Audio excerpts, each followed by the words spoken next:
DMase, Vingan, and Donick, 1025. The game, Willy, Donick, Adam, Vingan, Connor New here with you. Derek Mason is late. I do not like tardiness, Derek Mason. Let's talk bad about him behind his back, unless he's listening to the show while he's late.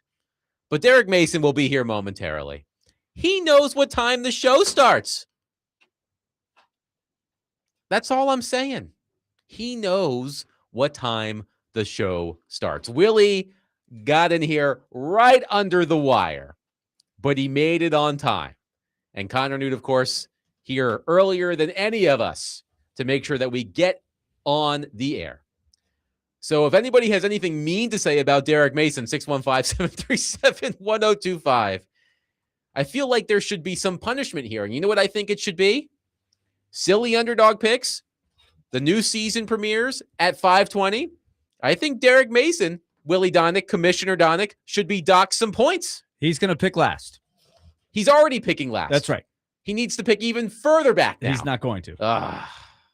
There needs to be... Look, life happens.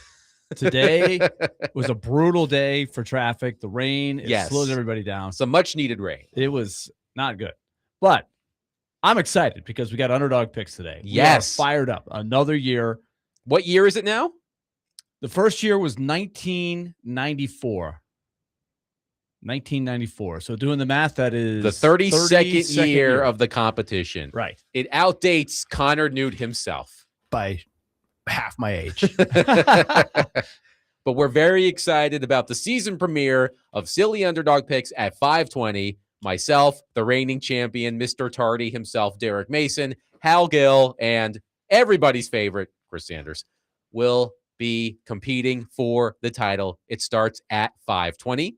At 4, Dan Wolken, senior writer for Yahoo Sports and proud Vanderbilt alum, will join the program as we talk about everything that's happening in college football. And man, there's a lot happening in college football. So we'll catch up with Dan Wolken at 4. Nick Suss. And you're not going to want to miss that because Dan is opinionated. Dan will bring it strong. You may not agree, but Dan will have very thoughtful opinions on this whole debacle that's going on in college sports. It's so absurd. Everybody knows what the right answer is, but people like Lane Kiffin want to continue to push the envelope. So I'm looking forward to that interview. Nick Suss of the Tennessean will join the program at 5 to talk a little Titans. But first, I do have to give a shout out. It is a very special day. Arlo Vingan, 5 years old. Shout out. Happy birthday, buddy. Boom. He's in school right now. We are going to give him another shout out on his way home from school. It has been requested. He wants a shout out on the radio. So when I get the signal from my wife, we will give Arlo Vingan a happy birthday shout out on the air. But I love him so much, I'm going to do it twice. Happy birthday, Arlo Vingan. Shout out. 5 years old today, which is just hard to believe. Time indeed flies. But I also have some sad news. Last night, I tuned into the latest episode of HBO's Hard Knocks with the Seattle Seahawks because, as we all know, the Seattle Seahawks were here last week practicing with the Titans. They played the Titans in the preseason on Sunday night, and I wanted to see if there was anything juicy about the Titans on the show. I regret to inform you, no, there wasn't really anything about the Titans, but even more so, I regret to inform you that none of us here made the final cut of the episode of Hard Knocks. What? I thought we were going to get really close because we were standing in the end zone where Cam Ward threw the pick six. I believe it was Okada who had the pick six, and he ran right towards us as he was celebrating the pick six. They showed that on the episode, and as they were panning the camera toward the end zone, I said, oh my God, we're going to be on it. But right before he crosses the line, they move on to the next scene. So we're somewhere on the cutting room floor of the HBO studios. Can't get it. Can't have everything you want. I know. I think can't always get what you want. I think the producers. That's a song, I think. Yes, it is. I think the producers saw me in my big ass safari hat to block out the sun. Yeah, they were like, let's not film that guy. We can't put that guy on national television. Cut it right there, right now. So I regret to inform you, none of us made the cut on HBO for the latest episode of Hard Knocks with the Seahawks. And the usual stuff happened on the episode. Well, look who decided to show up for work. Oh, man. Doors slamming. Why are you slamming doors? I'm peeved off. Okay. So anyways, Derek stinks. Yes. Good. In conclusion, Derek smells. 615-737-1025. I was just telling the people we did not make the cut on Hard Knocks this past week, which I am very sad about. But the stuff the Seahawks did around Nashville, just close your eyes and imagine your stereotypical bachelorette party, because that's what the Seahawks did. Did they go on the float? They did not go on the float. Or the Pedal Tavern? Your favorite thing, Adam? Oh, man. Don't get me started about pedal taverns. They went to Martin's, I believe, downtown, closed it down for the rookie talent show, ate some barbecue. And then all of the quarterbacks went to one of the fancy cowboy hat stores and got custom cowboy hats. There was Sam Darnold with his black 10-gallon hat or whatever. All of the stereotypical Nashville stuff. The Seahawks were complaining about the weather. Oh, it's so hot out here, because in the Pacific Northwest, they don't have to worry about the humidity that we have to deal with. So I was disappointed. Overall, I was disappointed about the Titans' presence on the Seahawks episode of Hard Knocks, which, I should have expected it because it's not about the Titans, about the Seahawks. Thanks for checking that out, by the way. Now I don't have to watch the episode. Now you don't have to. And any of you out there who I'll are get an thinking hour about back doing of my it. day. Yeah, don't do it. It's not entertaining. Well, it is entertaining. Yes. Hard Knocks is always Yeah, it was entertaining. entertaining, I was but hoping there would be The some Titan sort of part like wasn't. conversation, maybe between Sam Darnold and Cam Ward or something like that we could play and discuss, but there was none of it. A lot of the episode focused on Jake Bobo, who suffered the season-ending injury in the practice. Bud Clark suffering a season-ending injury of his own in the preseason game. The Seahawks did not leave Nashville unscathed. So you didn't find the conversation between the two head coaches interesting? They were talking about the weather, weren't they? I know. I'm just making a joke. Mike McDonald was like, "Oh, it's so hot here." I'm like, "Well, yes, that's Really? What happens when we live in the South." It was sort of like an awkward conversation. Like they really didn't want to say anything, but they felt they had to say something. So, yes. But speaking of Titans adjacent documentaries, last night after watching Hard Knocks, I turned on the latest Untold episode on Netflix featuring Vince Young. And for those of you who lived the Vince Young era here in Nashville, you're probably not going to learn anything you didn't already know. For someone like me who did not live through Vince Young with the Titans, I thought it was a good explainer of what happened with Vince Young in Tennessee. Clearly a strained relationship between Jeff Fisher and Vince Young.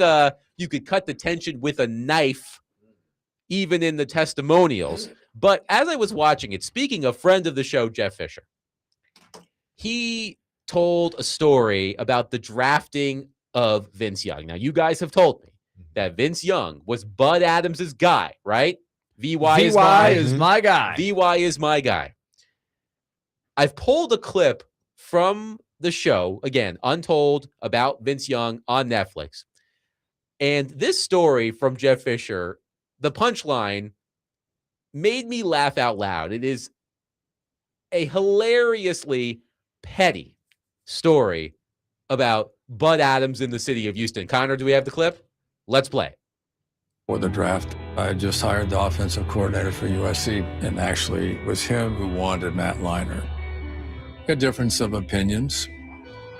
I was leaning towards Jay Cutler just because I felt good about everything that Jay did. But Bud Adams was obsessed and consumed with drafting Vince. Why did Bud want Vince so bad? That all stemmed from adversarial relationship that he had with a mayor in Houston that dated back decades.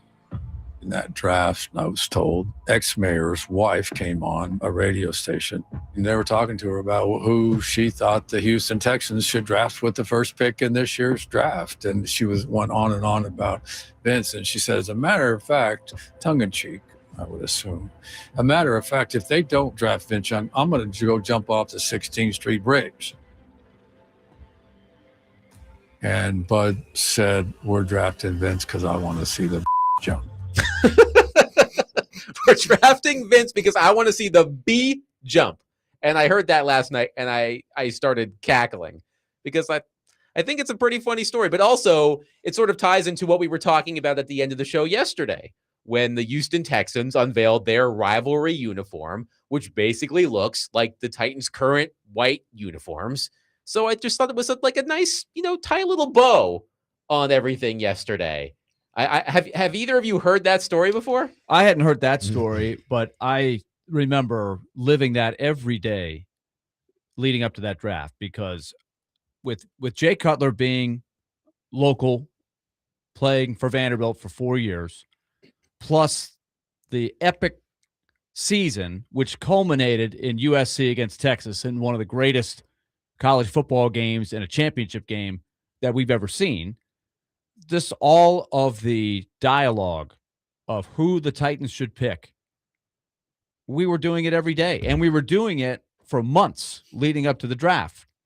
We were trying to get Vince Young on our show. We were trying to, we had Norm Chow was the guy that Jeff Fisher was referring to, the offensive coordinator from USC, who wanted Matt Leinart. And, of course, you had the whole Vanderbilt dynamic. Plus, you had guys like Mario Williams, who the Texans took with the first pick. Mm-hmm. Plus, you had Reggie Bush, who everybody assumed was going to be the first pick because of the season he was having for USC. So it was constant, all of this stuff. That I think, was the most anticipated draft that we ever saw. And Bud Adams took all of the research, all of the scouting out of it, and just said, because I want Vince Young, we're taking Vince Young. Nobody wanted Vince Young. And apparently it's because he wanted to see someone jump off of a bridge. Well, there was a lot more to it than that, but that was just one of many things. But it all did stem back to Texas. Like, that's Vince Young wanted that guy. It's like they both have this sort of toxic obsession with one another. You called it single white female yesterday. White female. It's like, I think that's appropriate. I'm going to do what you do. Cut my hair like you. I'm going to get uniforms like you. I want the color scheme to be like you. It was funny, but then it's like it gets to a point to where things like that does affect franchises. Now, whether he meant it, after the story was told to him and, he said what he said, whether he was saying it in tongue in cheek as well, and he already knew who he wanted, but it just, that illustrates, how sometimes, feelings over football ends up messing up your organization. And it didn't, it went well for a quick minute, but ultimately, it reared its ugly head because, the head coach really didn't want to draft the guy. The owner said draft him, so you come in already. The coordinator wants somebody else. So it's like, the only reason you're here is because the owner. Nobody in this building wants you. There was a story that came out, and it was after Vince Young was already well into his days in a Titans uniform, but there was a story that came out, and I don't think Jeff Fisher really denied it, that Jeff Fisher, a day or two before the draft, might have been the night before the draft, went one more time to Bud Adams and said, you don't want to do this. You don't want to take this guy. He's not going to be a great NFL quarterback. Now, Vince Young was quite a bit better than Matt Leinart. Mm-hmm. Oh, yeah. A lot better. Not a little bit better. Yeah, a lot better. Matt Leinart never had really any significant moments as an NFL quarterback, as great as he was on the college level. And Vince Young was the rookie of the year, right? He did have some high moments, but some of the flaws that they saw came out over time, as we know. And there were some spectacular dramas, not in a good way, during his time as a Titan. So the what if is, what if they had taken Jay Cutler, who was better than the other two? Absolutely. But not a superstar by any stretch, but if you put a really good team around Jay Cutler, what would that have looked like in Nashville? I don't know. That wouldn't have been dull. 615-737-1025. The latest episode of the Untold Sports documentary series on Netflix, The Testimony of Vince Young, is now out. I watched it last night again. If you lived through the Vince Young era with the Tennessee Titans, you probably won't learn too much. But for someone like me who did not live through the Vince Young era in Nashville, it was a good explainer. But I heard that clip from Jeff Fisher, which had me laughing last night about Bud Adams drafting Vince Young. 615-737-1025. Coming up next, there is a player for the Tennessee Titans who a lot of Titans fans are starting to be a little worried about. It's not Cam Ward. We'll discuss that coming up next. 615-737-1025. Today, the Nashville Sounds take on Jacksonville. First pitch is at 6:05 p.m. Catch all of the action on 94.9 The Fan, presented by Twin Peaks Family Leisure and Social Cantina.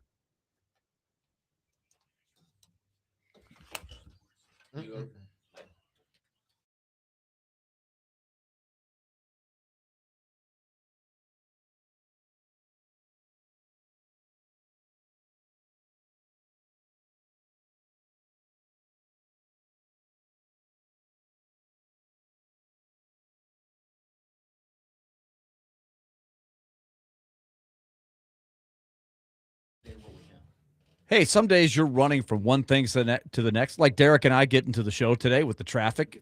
It gets crazy. You know, the traffic's wild. The weather's wild sometimes. Your schedule's packed. And somehow it's getting close to time for dinner, and you're thinking, what are we going to do? And so we've all had those days. And so that's where Twice Daily has you covered. Number one, they got their rewards program that is a great tool to save money. Every time you go in there, keep going back to that well. You're going to earn points, save money every time you shop there. Plus, they can take things off your plate quickly by putting hot, fresh pizza on it. See what I did there? Take things off your plate by putting hot, fresh pizza on it. Hey, grab 2 slices for $6. Save $2 on a whole pizza. Life has enough going on. Pizza's easy, even when life isn't. That's Twice Daily. Twice Daily. Fresh all day.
Robert, expectations have been so high on Carnell since he got here, and he has been up to that standard up until very recently when the struggles kind of set in. Just what are you seeing from him behind the scenes as he's going through the first real adversity as a pro? And what are you seeing on the field that has maybe changed these last couple of weeks?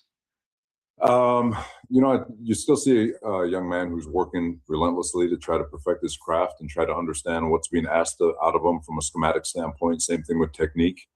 I tell you, if this is adversity, he hasn't seen anything yet, because this is, I don't think he's really seeing adversity. I think he's doing a really good job on his day-to-day process. I get that the preseason games haven't lit the world on fire, but what we've been seeing in practice is a pretty damn good football player. So we'll continue developing them. We'll continue working with them, and hopefully everything translates once the season starts. That was Robert Saleh on Carnell Tate a couple of days ago. Willie Donick, Derek Mason, Adam Vingan here with you. I'm in charge of music today. There is a theme. Take a moment. Think about the song as you try to decipher the theme. Okay. I get it. Cover band. You already know what it is? Well, I don't know I the said theme, cover but I know the name of the. I know the name of the song. song. It's Okay, a Michael well, Jackson song. It is a Michael Jackson song. So just keep it in mind. Keep it in mind as we go through the show. But he's not singing it. He is not singing it. That is true. That was Alien Ant Farm. But Carnell Tate, he was the darling of OTAs, minicamp, and the beginning of training camp. How many highlight reel catches did the Tennessee Titans post on social media of Carnell Tate early in camp? But through 2 preseason games, he's been quiet. 0 catches on 5 targets through 2 games. He had the drop the other night against Seattle, and it's led to some concern from Titans fans that Carnell Tate, after a hot start to training camp, is cooling off. So who better to ask about this than the man to my right, the decorated wide receiver, Derek Mason. So Derek Mason, tell Titans fans who might be concerned, is Carnell Tate's quiet preseason a cause for concern? Yes or no? I don't think it is. The only reason that it's sort of piqued my interest, it's from the timing standpoint. You want to get timing with your top guy in game-like situations. I know that, again, playing, having the practice with Seattle the couple of days before, it looked different. It didn't look like what we saw on television. But yet and still, that's what I want to see. I want to see the connection in the game. I'm not worried about whether Tate's going to catch the ball. He's going to have to work on his press coverage. Because he never faced, the times that I watched him, he never really, if at all, faced press coverage. And he's going to face more of that, or press bail, or just tight zone coverage. So he has to find a way to learn how to get off of that. But I have no doubt that he's going to catch the football and do those things that he was doing in college as far as his contested catch, his comeback catch. I think he's going to be able to do that on this level as well. I think why the fans are so not frustrated, but the fans are a little bit worried is because, again, what did we talk about last week? Was it doesn't match. You're telling fans that are not coming to practice, fans that are diehard, but they can't make it to practice. We're all telling them Tate looks great, which he does in practice. He looks good in practice. Looks like he's trending more toward that number 1 alpha type of receiver. But then when they turn on the game, the last 2 games, you don't see that. So that's one reason. And then 2, they figure the investment they made in him, we need to see something. We need to see it. A big play, we need to see something. They drafted him 4th overall. We need to see something. So I think those 2 things, and then they didn't get a chance to talk to him. I don't think he really talked after the game, after this past game. I don't think he talked much, if at all, after the game. I think a lot of people were gone. So all of that, together worries, I think, some people. If he was a 2nd round pick or a late 1st round pick, I don't think people would be, and I'm not saying that all people are, all Titan fans are, but I don't think people would take this as, oh, we need to worry. They would think, okay, he was a late 1st round pick. Yeah, we expect him to go out there and do what he needs to do, but it's a learning process. But when you're drafted for 4th overall, Cam is dealing with the same thing. There are things that the fan base wants to see. I know how it goes. I know, that eventually this kid, I believe that. But the fan base, those that didn't watch Ohio State play, they don't know. So what they're thinking is, he's supposed to come in here being the 4th overall pick and showing something in games. You look at the past for, guys that were drafted that high or even higher. Well, no one was drafted higher than him at 4th over the last 5-6 years. But there have been some damn good receivers that come out, and those receivers struggle. But the thing is, they're not on our team, so we don't know. Their fan base. I remember when Jamar Chase got in the league, he was dropping balls. Oh, he can't catch a pass. And what did the kid do when the season started? He turned it on. He was able to do it. I think he had 13 touchdowns. Yeah, so in it his was rookie season. So it was like, I understand what the fan base want to see when they actually turn on the game. But if every fan base was allowed to go to the game, just your work told you said you don't have to work, we'll pay you. You can, but go to all the Titans practice. I think they would feel a little bit different if they actually saw them out on the practice field, practicing against Seattle and themselves.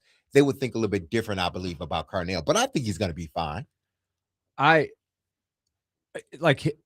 What if the Titans had done what the 49ers and Seahawks did and just not played the starters? Then this would not be a story at all. Because as we've all pointed out, Carnell Tate has definitely looked the part. He looks good. He can get open. He can catch. You see the tools. I don't think he's having trouble understanding what the offense is, what he's supposed to be doing. Do you think, DMase? I think he's picking it up pretty well. Yeah, I mean, there may be some He's only going to get better at that, but it doesn't look like you're getting any vibes of, I can't put him on the field in this situation or that situation because he doesn't know the plays or he doesn't know the routes. You're not hearing any of that. So I'm not worried about it. I've said from the start, a rookie wide receiver with a second-year quarterback on a bad team, and they have been a bad team, with a new coaching staff, a new offense, new offensive coordinator, there are going to be some growing pains. It's not going to be perfect. I also think he's probably shaken up a little bit from the play where Kevin Winston hit him, and he made a spectacular catch. Since that moment, I think he's probably been dealing with a few things there for one thing or another, whatever they're calling it. That was an awkward hit. He came up slow. He did not look. If I was the independent spotter, and I'm not, but I have watched a lot of games where as soon as in a hockey game or a football game, a guy gets hit in a certain way, and I would put that under that umbrella, that independent spotter should have pulled him out and observed him and see, I'm sure he's fine. But that shook him up. Mm-hmm. So all of these things put together, I'm not worried at all. They've got a lot more things to be concerned about than Carnell Tate. I remember, I think within the past week or so, Derek, there was some talk about Carnell Tate learning lessons about press coverage and dealing with that at the NFL level. From what you've seen of him through 2 preseason games, again, 0 catches on 5 targets, how do you feel like he's handled that aspect of becoming a professional wide receiver? I think it's still a learning process for him because now you have to be physical at the point. No longer do you have this, free release. You're not even thinking about a release in college because these guys respect you and the guy on the other side of you, Smith, that they're not going to press you. So now you're getting used to it. I think it's still a learning curve for him, and he's going to have to prove it. It's going to have to start this game because if they press him Chicago and he proves he can't get off the press, then what do you think they're going to do in the first game of the season? They're going to press him.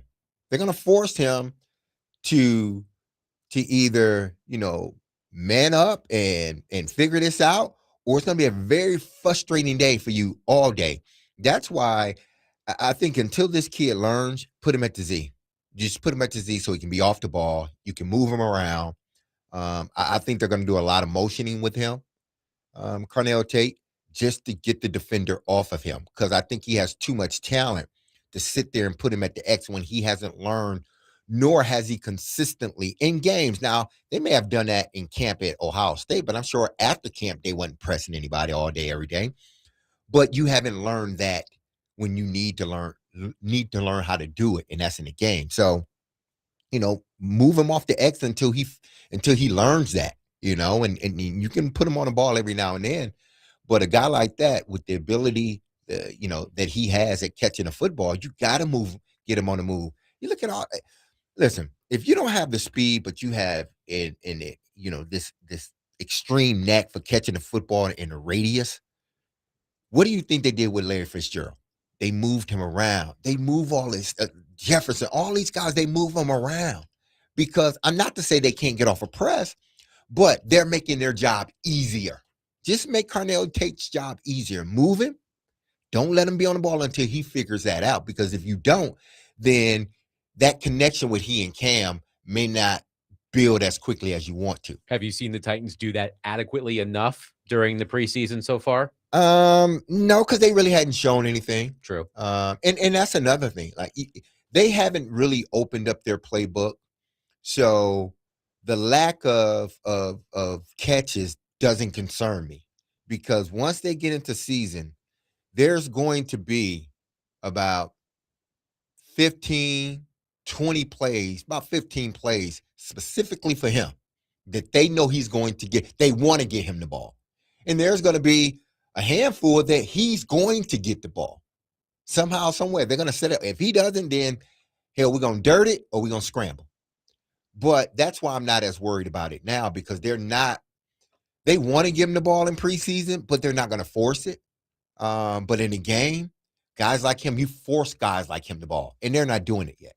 I think some Titans fans were disappointed by the catch he didn't make early against the Seahawks, because the one thing we heard, Willy, coming out of Ohio State for Carnell Tate, he doesn't drop the ball.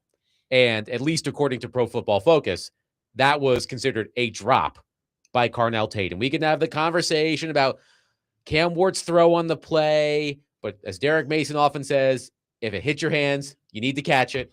So I think. But let's try to back that up from 10,000 feet. Sure. Right. Are we really worried about one play? Like everything that I watch with him, his makeup, his practice habits, all of that, it's moving in the right direction. So you can't worry about one play or this one stat. He hasn't caught a ball. 6 drives, 5 targets. The whole offense is struggling. I'm not worried at all. Let's not worry. Don't worry about that. There's other things to worry about, not him. But to your point, in the conversation we've been having so much about Cam Ward, you asked the question the other day, would it be better for the Titans to stink it up in practice and be good in the preseason games? Right. That would give you versa? A false sense of, if that makes you feel better, that's not a real thing, is my point. I think it's real. But it's all part of it, right? Yes. They're not going to be perfect. They've been a bad team. They've won 6 games the last 2 years. That's why the people are worried, because they've been a bad team. Yes. So it's not going to magically turn around overnight. There are going to be some growing pains, some struggles. They are counting on very, very young players still. Again, the fade route to Carnell Tate, you buy yourself a little bit more room.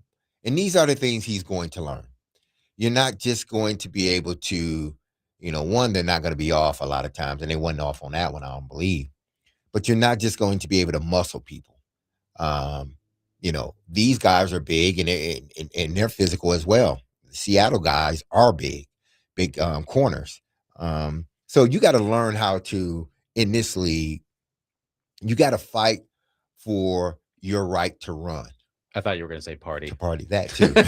But you got to fight for your right to run, which means I got a line that I have to run down on this fade ball. And if I run down that line, it gives the quarterback enough room to throw it to my outside shoulder. And we may be neck to neck with each other. He may be on my hip.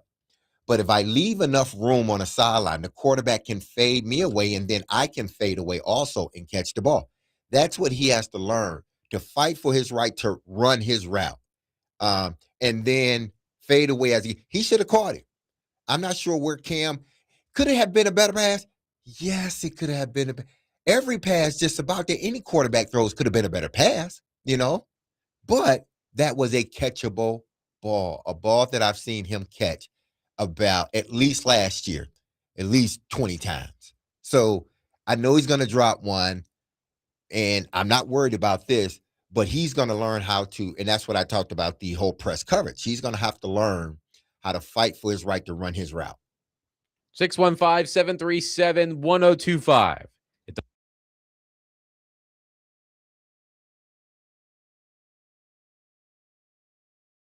In here, as they said in the Hangover. That movie's been coming on a lot lately. Do you share our lack of concern about Carnell Tate? 615-737-1025. Coming up next, speaking of Carnell Tate, he is the subject of question number 3 of our 10 pressing Titans questions. We'll get to that coming up next. 615-737-1025. Friday, T-Line, West Nashville, all day long. Come hang out with us as we celebrate 1025, the game's 15th birthday. We have gifts that we will be giving away every hour starting at 6 a.m. And I went and I cheated a little bit. I went and looked at the prizes we're giving away all day long. And man, there are some good prizes. Lots of Predators tickets, Vanderbilt basketball tickets. I believe we're giving away MTSU season tickets, lots of concert tickets. So many awesome opportunities just for listening to our shows all day long on Friday. But be sure to stop by T-Line and get signed up for the grand prize. Nashville Predators season tickets. Yes, you heard me correct.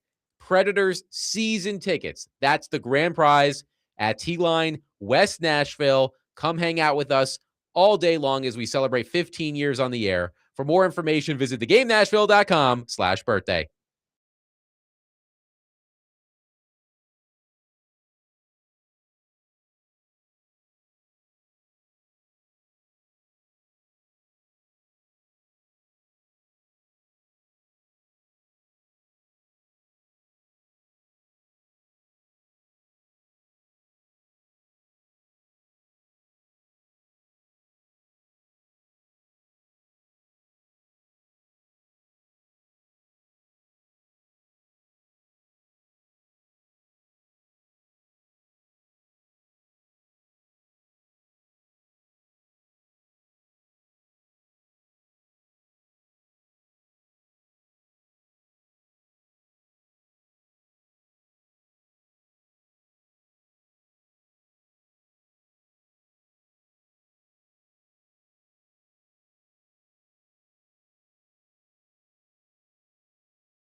DMase, Vingan and Donick, 1025. The game, Willy Donick, Derek Mason, Adam Vingan here with you.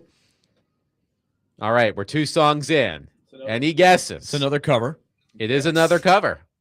But it's the theme isn't just cover songs. There's an element that you have to guess along with the fact that they're cover songs.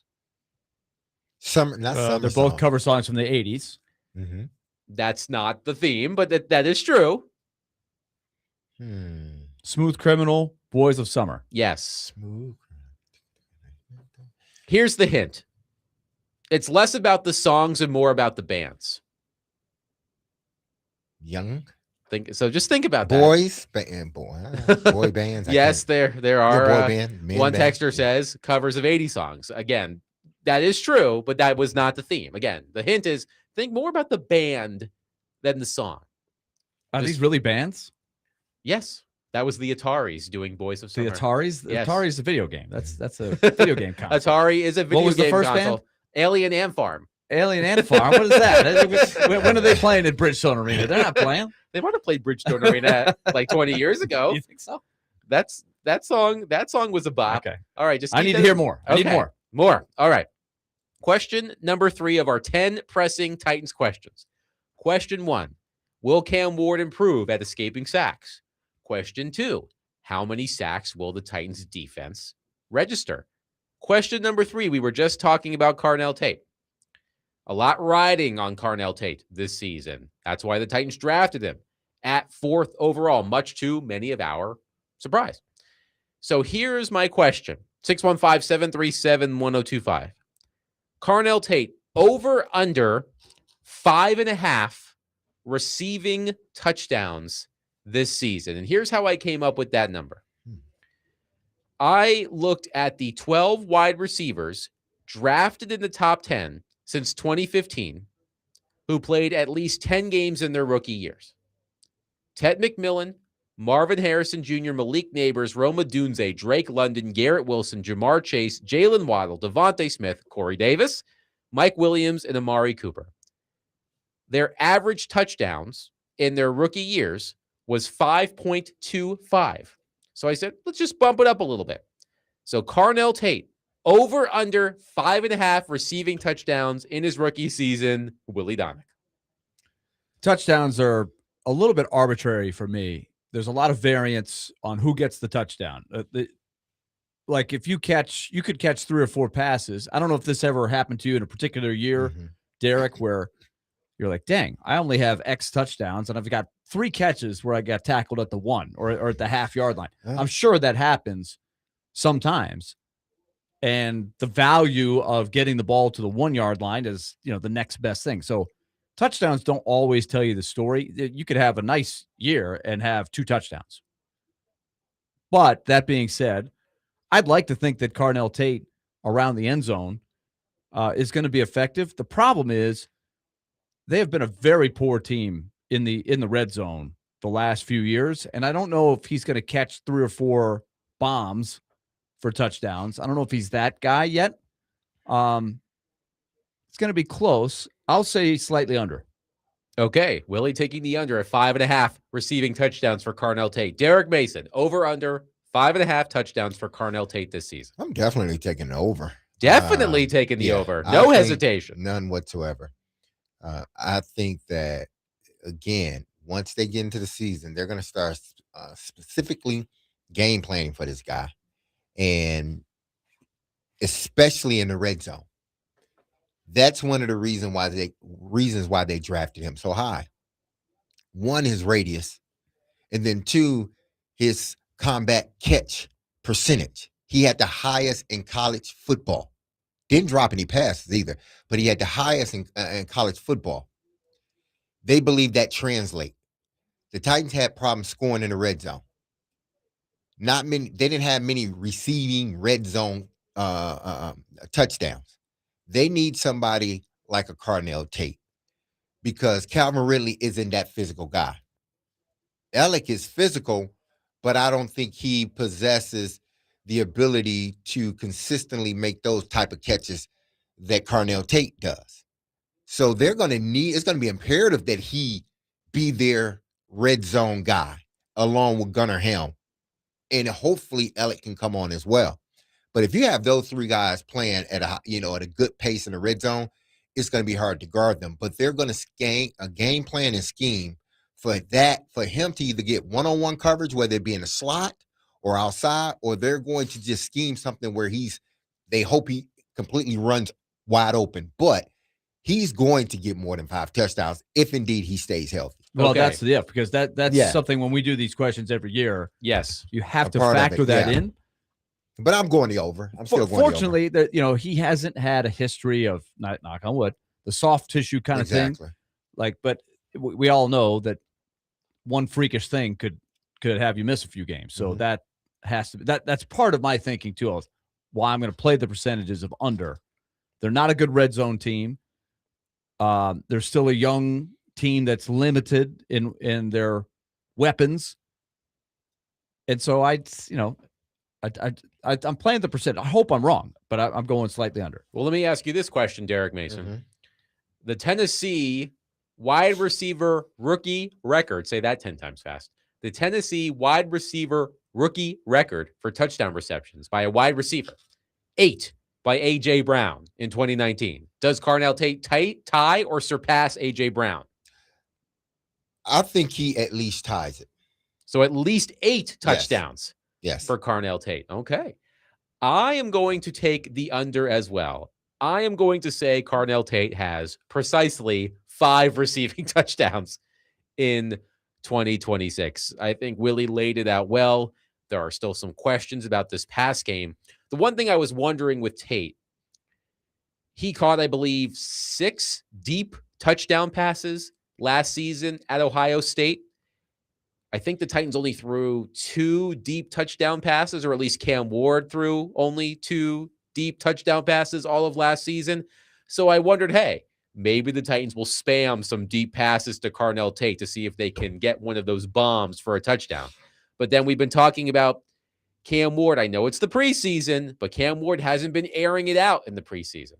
So it has me wondering if he's going to unleash any of those deep balls to Carnell Tate. He's had a couple in practice, right? He has. That have looked good. Yes, for sure. But I will specifically to Tate. Yes. I will also play the percentages, however, as Willy said. I will take under 5.5 touchdowns. I will say precisely 5. Connor Newt, over under 5.5 receiving touchdowns for Carnell Tate in his rookie season. That half is a huge number, it feels like, because it's the defining line between 5 and 6. Yes, it is. You can do math. Yeah. Good math. Breaking news. I know. I'm going to take the over, but ever so slightly. I think that Wan'Dale Robinson is actually going to lead this team in receiving yardage just with the amount of targets that he finds himself with. But I feel like if they get into a red zone situation, if they're not handing it off to Pollard, they're probably either going to look for a tight end or Carnell Tate's going to try and make himself some space. So I wouldn't go vastly over like DMase says, but I would go very slightly with the over. I would actually say 6 is probably the number I would take. All right. I think the A.J. Brown reference is a good one because A.J. Brown clearly was a really, really good player right out of the chute, but also he had a really good team around him. That was a good team that he was playing on. That was a team that you had to account for a lot of things. I'm not sure this offense is the same. Right. Start with that guy. He was probably number 1, 2, and 3 on the list, but you had a veteran quarterback who was playing well. You had a good play caller. You had Jonnu Smith. You had Corey Davis on the other side. You had some guys that were already getting established. You had a good offensive line. So I think the environment is a little tougher for Carnell Tate. That's part of the reason I would say when you think about A.J. Brown and Carnell Tate, I think they're both going to be really good players. I think Tate's going to be a very good player in the league. I think it might just take a little longer for the team to get up to where he can really be at his best. 615-737-1025. I also do want to give a shout out to Rory from Hendersonville, who has correctly guessed the theme of today's musical selection. He only needed 2. So congratulations, Rory. You got it. What is it? No. Dang it. I'm not saying that. You guys need to put your thinking caps on. But in the meantime, coming up next, Dan Wolken, senior writer for Yahoo Sports and proud Vanderbilt alumnus, will join the program.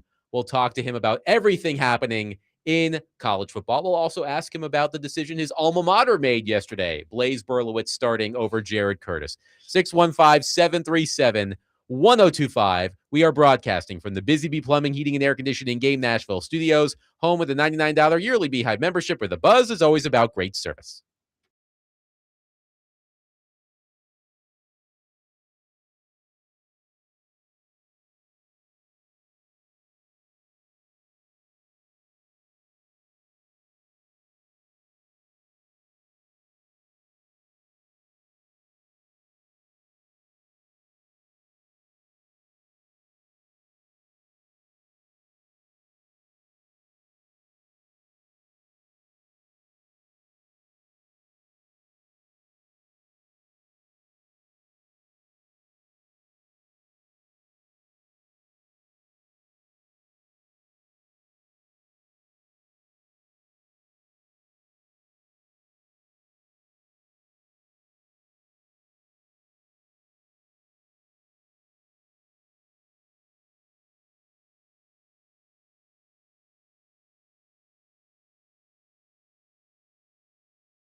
DMase, Vingan, and Donick, 102.5 The Game. Willy Donick, Derek Mason, Adam Vingan, and Connor Newt here with you.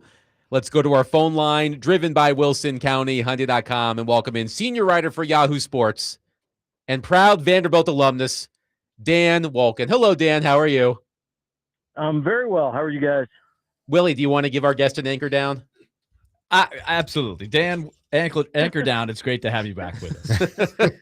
Good It just goes without saying that when the Vanderbilt minds come together, No. everything comes up a notch. But, we don't like to flaunt anything. No, because if a Michigan State alum had come on, Yeah. I would automatically said go green. Right. You'd have It said would've go happened. white. You're right. Right. I should So you have slacking a taken the little bit, cue. man. I should Come have on. just taken the cue. Man, come on. Dan, That's he's all right. doing you wrong, man. Doing you wrong. If you know, you know. You know, you know. So, Dan, let's actually start with your alma mater. Yesterday, it was reported that Vanderbilt will start Blaze Berlowitz over five-star freshman Jared Curtis. Two questions for you. One, what was your reaction to the decision? And two, we received some worried texts yesterday from some of our Vanderbilt fan listeners about Jared Curtis not starting and what this could mean, because you know how the transfer portal works. Do those fans have anything to be worried about with Curtis not starting right away for Vanderbilt? I don't think so. I mean, look, I haven't been in their practices. I haven't been watching what's gone on in terms of who's had the better reps in fall camp. It's just, I have no way to know that. But generally speaking, a lot of coaches don't like a true freshman to run out there in the very first game. There's sort of a thing about, hey, especially someone in his situation with the hype and the amount of money, like, hey, make him earn the job, and I think because of the way the schedule sets up, where they've got Austin P and I think Delaware the first 2 weeks, and I think Clark said they're going to both play. To me, I interpret that as it just clears the stage for if and when Curtis plays really well in those games with his reps, then, by the third game against NC State, you can kind of look at it and say, hey, the kid won the job. He performed better. And then if not, if it's just a little too much for him out of the gate, then you've got your veteran guy kind of in place. So I don't really read much into it at all. And I think this issue will take care of itself pretty quickly. Dan, we know that Lane Kiffin has never been shy about pushing boundaries. Your colleague at Yahoo Sports, Ross Dellinger, wrote a column the other day with the headline, SEC versus LSU, Lane Kiffin's brazen approach raises question of whether league would sue its own school. We saw the Big 12 legally challenge Texas Tech over the Brendan Sorsby situation. How do you see this all playing out, knowing the firebrand, the wild card that is Lane Kiffin? Yeah, this is going to be really interesting. And obviously, there was another report that I think had a lot more detail about the sequence of it, where and it mirrors what we have heard as well, which is that this was very much orchestrated by LSU, that Lane and LSU were essentially recruiting players to file this lawsuit and saying how it was going to go, setting it up with the judge that granted the temporary restraining order and all of that stuff. I don't know if he's going to get sanctioned. I don't, I assuming that the way it played out means that LSU is not going to be able to take these players. But yeah, there was some stuff done on Lane's side in this that I think a lot of people would say is unethical. And I think it's going to get a lot more attention here in the coming days. Now, Dan, is this something that the NCAA should have known was coming? Because once they made the rule 5 for 5, they should have known this was coming. So who do you put the blame on? Because in your article, you talked about the blame chart. Is there one entity that has more blame than the other?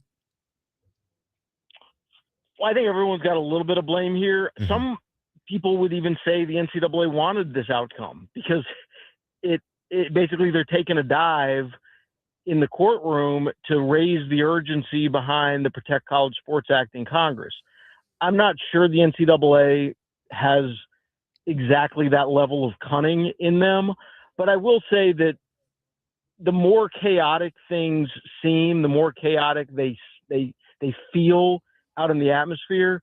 That's not necessarily a negative from the NCAA standpoint. It's like at some point it's got to get so bad that people start to correct and move the dial the other way.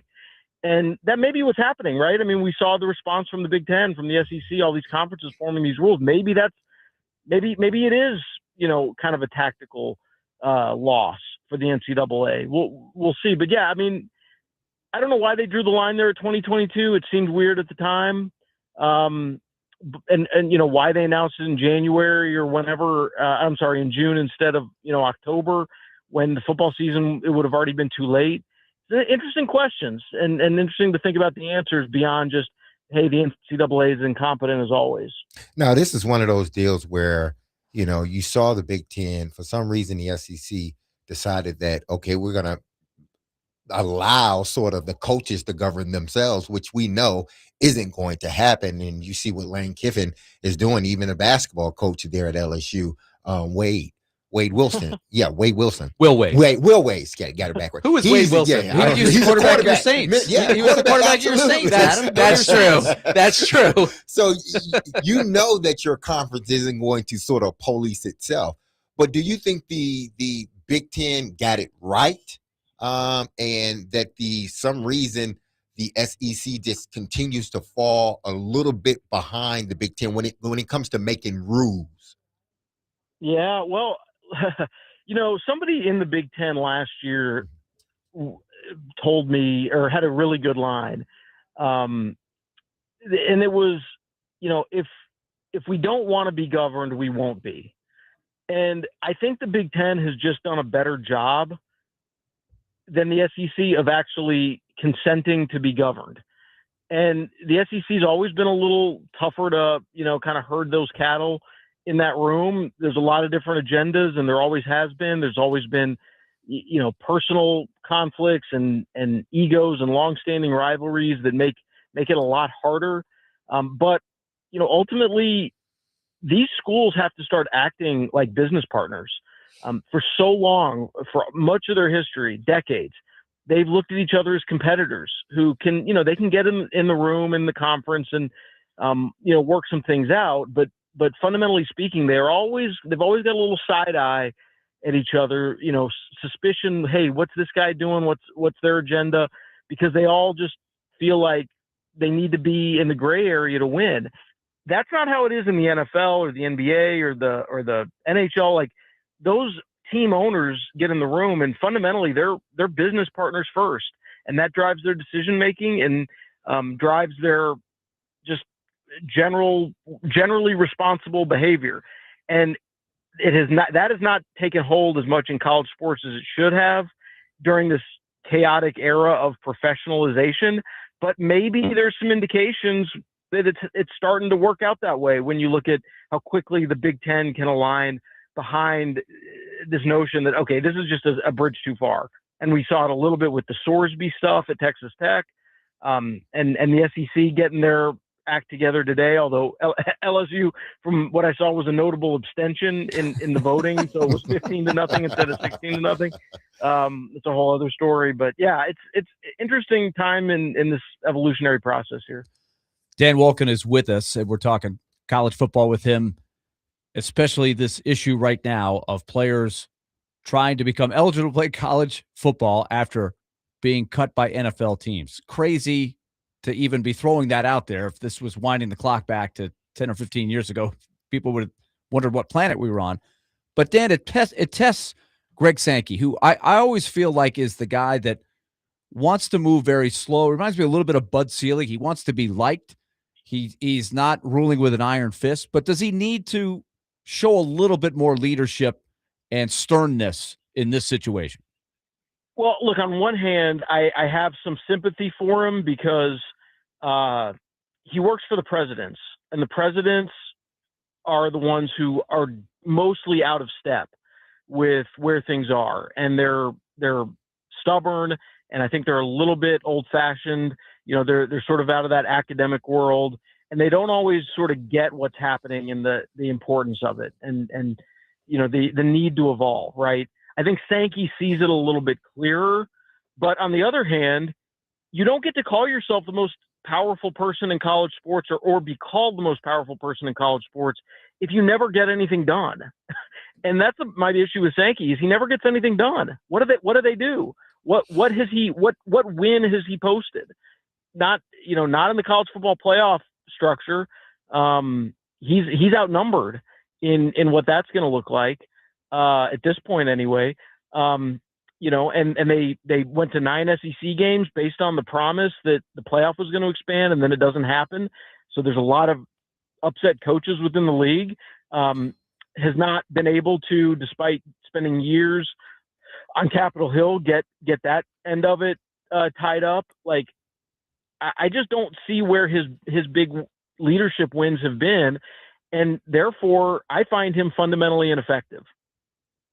Dan, I asked this question purely tongue-in-cheek, but has the LSU president asked Lane Kiffin what Wright and Harris and these LSU guys are going to be majoring in? Are they admissible academically? Have we checked the grades? Like, are they going into class? Like, what degree are they seeking? Do we even talk about school and class anymore? Listen to you with all that old-fashioned. Willy thinks Does anybody actually go to school anymore? Willy thinks college is all about like unity and friendship. Exactly. Yes.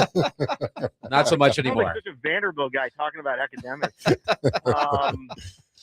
No, I mean, but isn't it funny how it used to be like, eligibility and your credits and stuff. We never even hear about that anymore with any of this stuff. I mean, this stuff is it's all hilarious. I mean, I remember, and it wasn't that long ago, like 10 years ago, maybe, where I was at an NCAA convention where it was back in the autonomy days where they were giving the power conferences autonomy to make their own rules, and I had to listen to this 90-minute debate between the kind of the more rural campuses and the campuses in the big cities about what kind of benefits you could give to a recruit on a official visit, because Mississippi State or Iowa State was super worried that a kid who went to take a visit at UCLA was, if you took the rules off, they were going to get courtside tickets to the Lakers. And Iowa State couldn't do that because they don't have the Lakers in Iowa. And you're just sitting there looking back on it. I mean, that was a totally different world. We're kind of way beyond that. Dan, what about Lane Kiffin in all of this? We know what he's done, his track record, all of this, but as he sort of comes up with these schemes to try to push the envelope, where is he just trying to go until he gets? Is he just seeking to get disciplined? Is he going to push the envelope until somebody puts their foot down? What do you think about this particular action by him? I don't think that's his deal. I think he's just a 100% mercenary. Like, he just views it completely in a transactional way, and then you figure out the rules part of it later. Like, he's just looking at what's the best thing that's going to get me the best players. That's all he cares about. I don't think he cares about locker room dynamics or chemistry or anything like that. I mean, you talk to some people around Lane, half the time, he may not even know half his team. I mean, and I'm being dead serious. I'm being dead serious about that. Like, you talk to enough people who've been around his programs, like, there are players he probably does not even know their names. And, because he just views this whole thing very transactionally, and he's not the touchy-feely, chemistry guy. Like, that's not him. He just wants the best players by any means necessary, and he believes he's good enough to figure it all out. Dan Wolken is with us. Dan, I wanted to ask you too about, I've read some of your stuff on chronicling the College Sports Act, and I commend you for getting into the weeds and following stuff so we don't have to. It just makes my brain hurt trying to go through this. But you chronicled how hard it is to get something like this passed through Congress. Is there any hope that this is going to help when it's all said and done? Well, I don't know that it's going to. Is it going to pass? Like, we're getting into September. The elections are coming. Like, to me, there's no real indication that this thing has got any real momentum. And I think every amendment and every little agenda that a senator wants to put their stamp on the bill, it makes it worse. It makes it less palatable to to fewer people, and it's just I don't see it. I certainly could be proven wrong, but the system we have of lawmaking is difficult by design. It always has been. There's always been like a lot of compromises sort of built into the system to actually do legislation. And then you add in the fact that we're in a political environment where, there's just a lot of stuff going on in Congress, and, Democrats don't really, I don't think, want to give Republicans or the president like a big win, especially coming close to the election. So I think there's just too many obstacles to overcome. Maybe they will, but even if it does, then you've got the Supreme Court. There's going to be more lawsuits. I mean, the quote end of all this is no time soon. Dan, let's end it with a Vanderbilt question, because you'll have good perspective on this. You covered the team in the same sort of era that I did, a struggling team. Yep. Now here we are in this world where even in NIL, they've had some unprecedented success here. They've also lost one of the best college football players in the last however many years. So what's the perception by the people around you who cover the game nationally? And what do you think is next for this Vanderbilt team? Can they build off of this momentum and be a different program than they have in their history? I think the people who are in the know are pretty even keeled about this, that Vanderbilt's not going to just go back to being the last place Vanderbilt that a lot of people grew up with. It's a much better program. It's much better leadership. Chancellor Dearmeyer's all in on sports, and they've engaged their boosters, and they know what they're doing to have success at Vanderbilt. And I think, I did a big story last year. There's a lot more cooperation across campus regarding athletics and athletes on the academic side. And I think they're well positioned. Now, that doesn't mean it's going to be easy. They're in the SEC, for goodness sakes, right? But they have resources. They have a unique story to tell. They've got really good coaching, and they've got really good leadership. So they're going to be a competitive program, I think, across the board going forward. And I'd be surprised if they aren't. Dan Wolken of Yahoo Sports has been our guest on DMase, Vingan, and Donick. Dan, thank you so much for your time. We appreciate it. We'll have to do it again soon. All right, see you.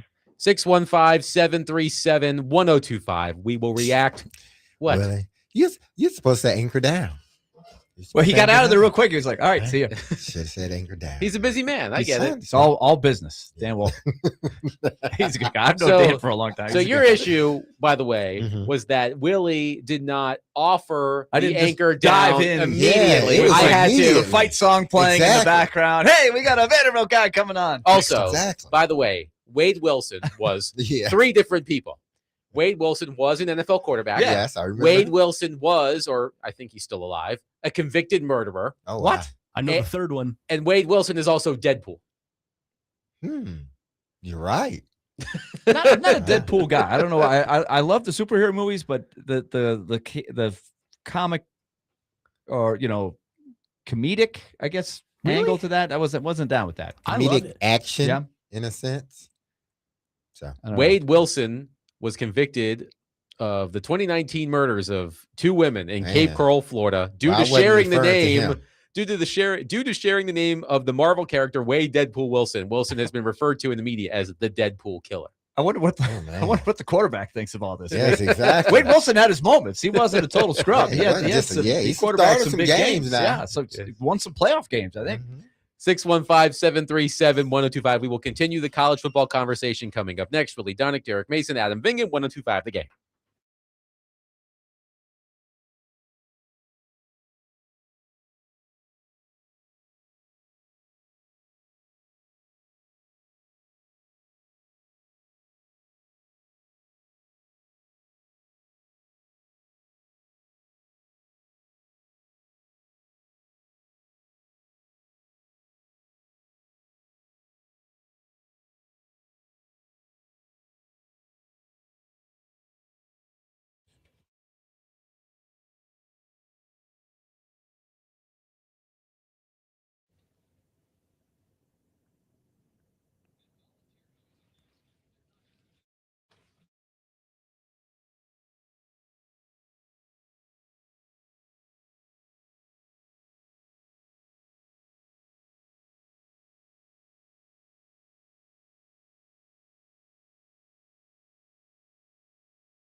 All right. Fired up for silly underdog picks a little bit later today. And in the meantime, let's tell you about Loan Pronto. If you've got a 2, 3, or 4% mortgage rate, don't refi. You don't need to. You don't have to. But if you need cash out of your home's equity, Loan Pronto has the zero-cost equity loan. It's a great move for you. You can get the cash you need without touching your first mortgage, which is very important, and without any fees.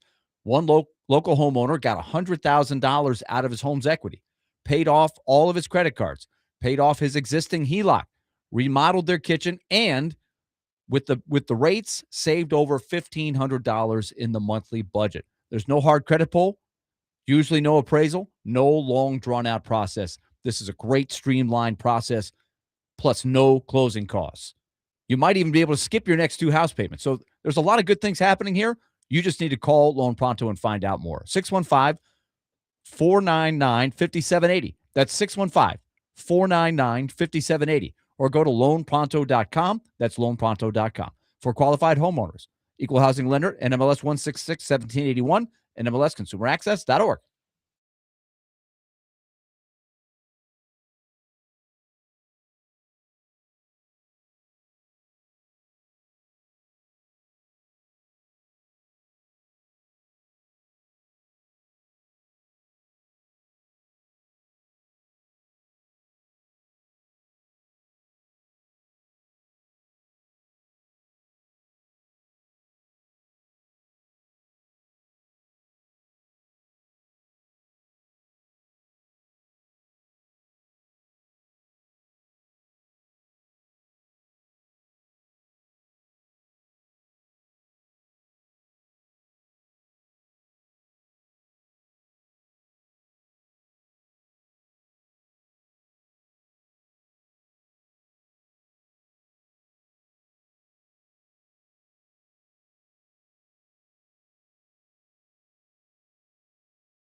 Lane Kiffin was in the middle of last year's big controversy, Paul, when he left Mississippi and he had to go before the playoff and all the rest of that. Now he finds himself in the middle of this one here. How does he, at least as of now, and there are a lot of machinations, as you point out, still to come, how does he come out of this looking as of right this moment? Well, he looked okay until yesterday when his own president went against him. I think he will continue to try to find support. You saw him go on McAfee yesterday pleading a bizarre ChatGPT generated argument. It made absolutely no sense.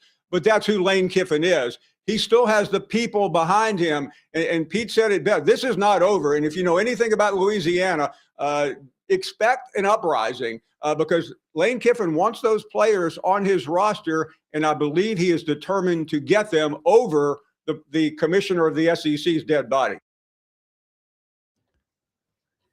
That was Paul Feinbaum earlier today on Get Up. Willie Donick, Derek Mason, Adam Vingan here with you. One moment. Indulge me for a moment because I've heard the birthday boy, Arlo Vingan himself, is in the car on the way home. Happy birthday, buddy. 5 years old today. The big 5.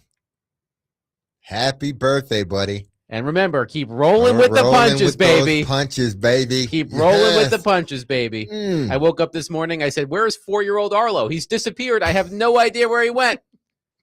Because he's 5 now. He's 5. He's growing up, man. That's crazy. Man. Happy birthday, buddy. I know you're listening right now. Way to go, Arlo. Muscles getting bigger. I did tell him that when he turns 5, I can beat him up. And he said something that Arlo, just step on his toe. That's all. not his response wasn't unsafe for air, but I don't want my wife to chastise me when I get home for sharing what it was. Love you, honey. I know you're listening too because you're the one driving the car. All right. Arlo's not driving. He's 5. I mean, he should be driving. He's a man now. 5's a big one. I remember. 5 is a big deal. So the SEC made it official. I think it was last night. Players from the NFL, the NBA, or WNBA cannot go back to SEC programs. And if they do, those programs will face steep discipline under a new policy unanimously approved by the conference's 16 members. According to ESPN, the penalties include a half-season suspension for a coach, a fine that matches 50% of the school's annual budget, and revocation of league voting rights. And yet, we're all wondering what good old Lane Kiffin is going to do, because as you heard there from Paul Feinbaum, he may try to get these players over Greg Sankey's dead body. And we know that Lane Kiffin is willing to push buttons and push boundaries. But Dan Wolken mentioned a report about Lane Kiffin today that I do want to share. First, the fact that he doesn't know some of the players on his team? Well, that doesn't shock me to learn if that is indeed true.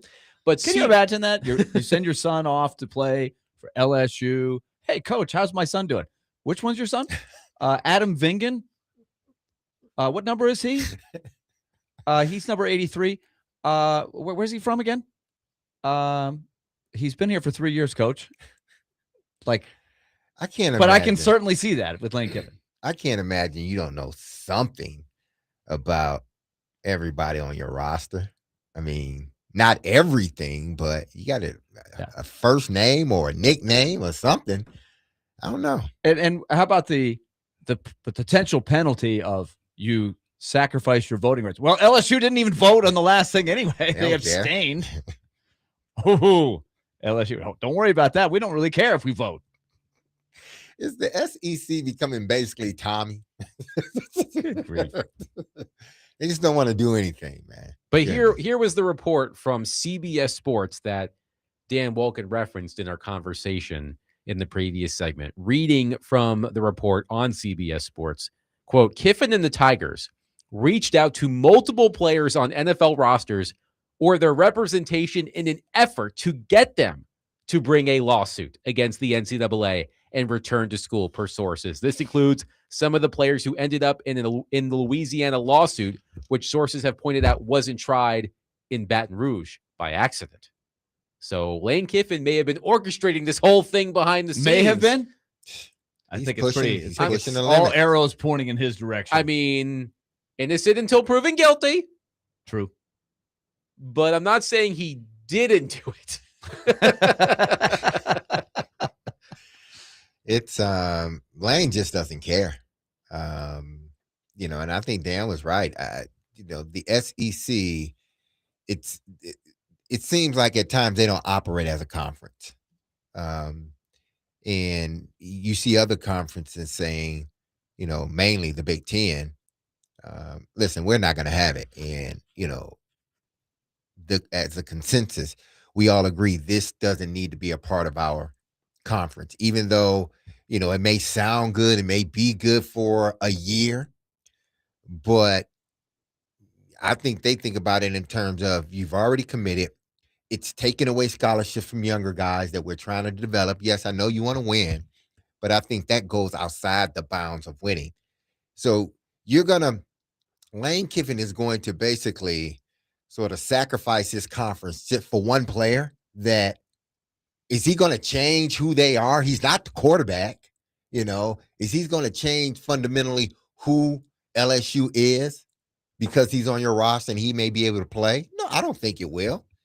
That was the case. Every college team be trying to get him, But yesterday, Willie, when we were having this conversation, the SEC had not yet put its foot down the way the Big Ten did. And I know Derek Mason, he had his nose turned up a little bit. Absolutely. Wasn't a little at bit. the SEC. It's a lot. I know. And I agreed with him. Yes. So do you feel better now that your beloved conference? It's still wishy-washy. It should have been more decisive. It should have been, they should have been looking at this on the forefront and not in reaction to one of their renegade coaches. It's a bad look. Better late than never, I guess. But it looks like a copycat thing. Oh, I guess we need to do this, when they should have been at the forefront. It was their guy that was pushing the envelope. And I think if you polled every college football fan and just said, do you think that a player who has signed an NFL contract should be able to, if he gets cut, come back and play college football? I think you would have over 90%. I could be wrong, but I think you would have about 90% of the people say, no, you shouldn't. Once you go pro, once you go into the NFL, you shouldn't be able to come back to college. I think that is a very reasonable, common sense answer that you would have 90%, maybe more, of the constituency. It's just an easy one. There's some that are debatable, right? There's some that actually have a very good argument on either side. This is an easy one. I think so. Be more decisive. Lane didn't think so. Well, Lane Kiffin, I believe you said this on the Pat McAfee show. I am loosely paraphrasing him here. He said something to the effect of, well, generally, I agree with the idea that pro athletes should not return to college. But in this case, right, the case he orchestrated with the judge. And then he's going to play the card of, well, you're telling the judge in a court order, they ordered that the kid can play. So it's either he plays for us or we allow him to come try to beat us. But he's the guy that orchestrated the court thing. Who ordered the code red? Yes, he ordered the code red. He ordered it big time. But he knew what it was going to be. What happens to these players?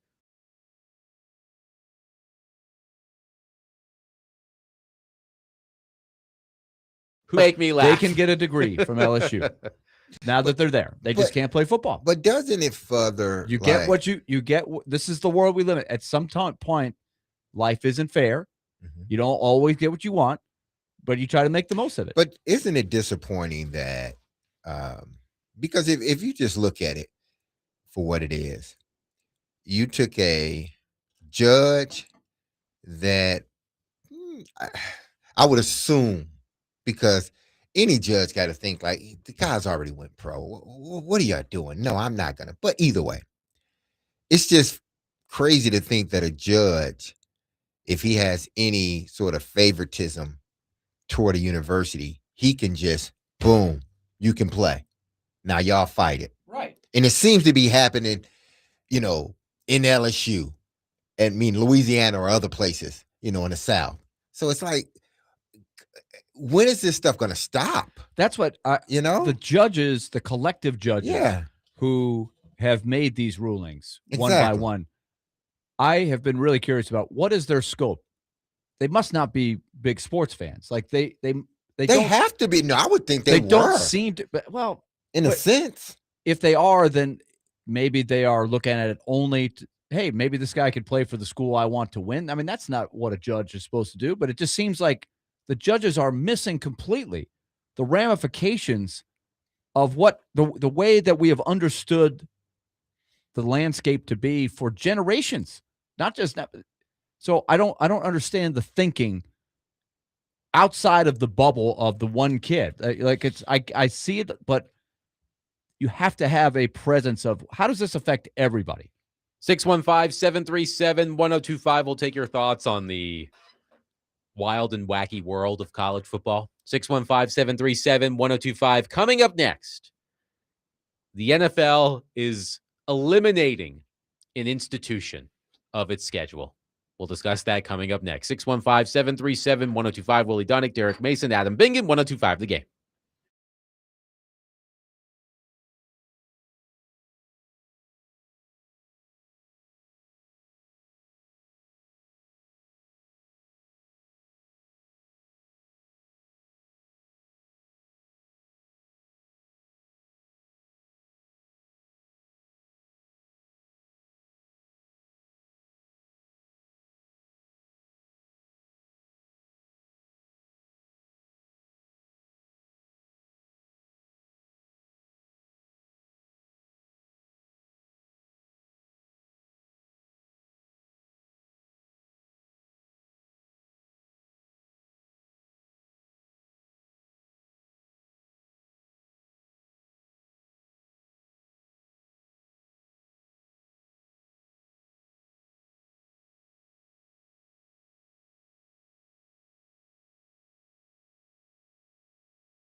DMase, Vingan and Donick, 102.5 The Game. Willy Donick, Derek Mason, Adam Vingan here with you.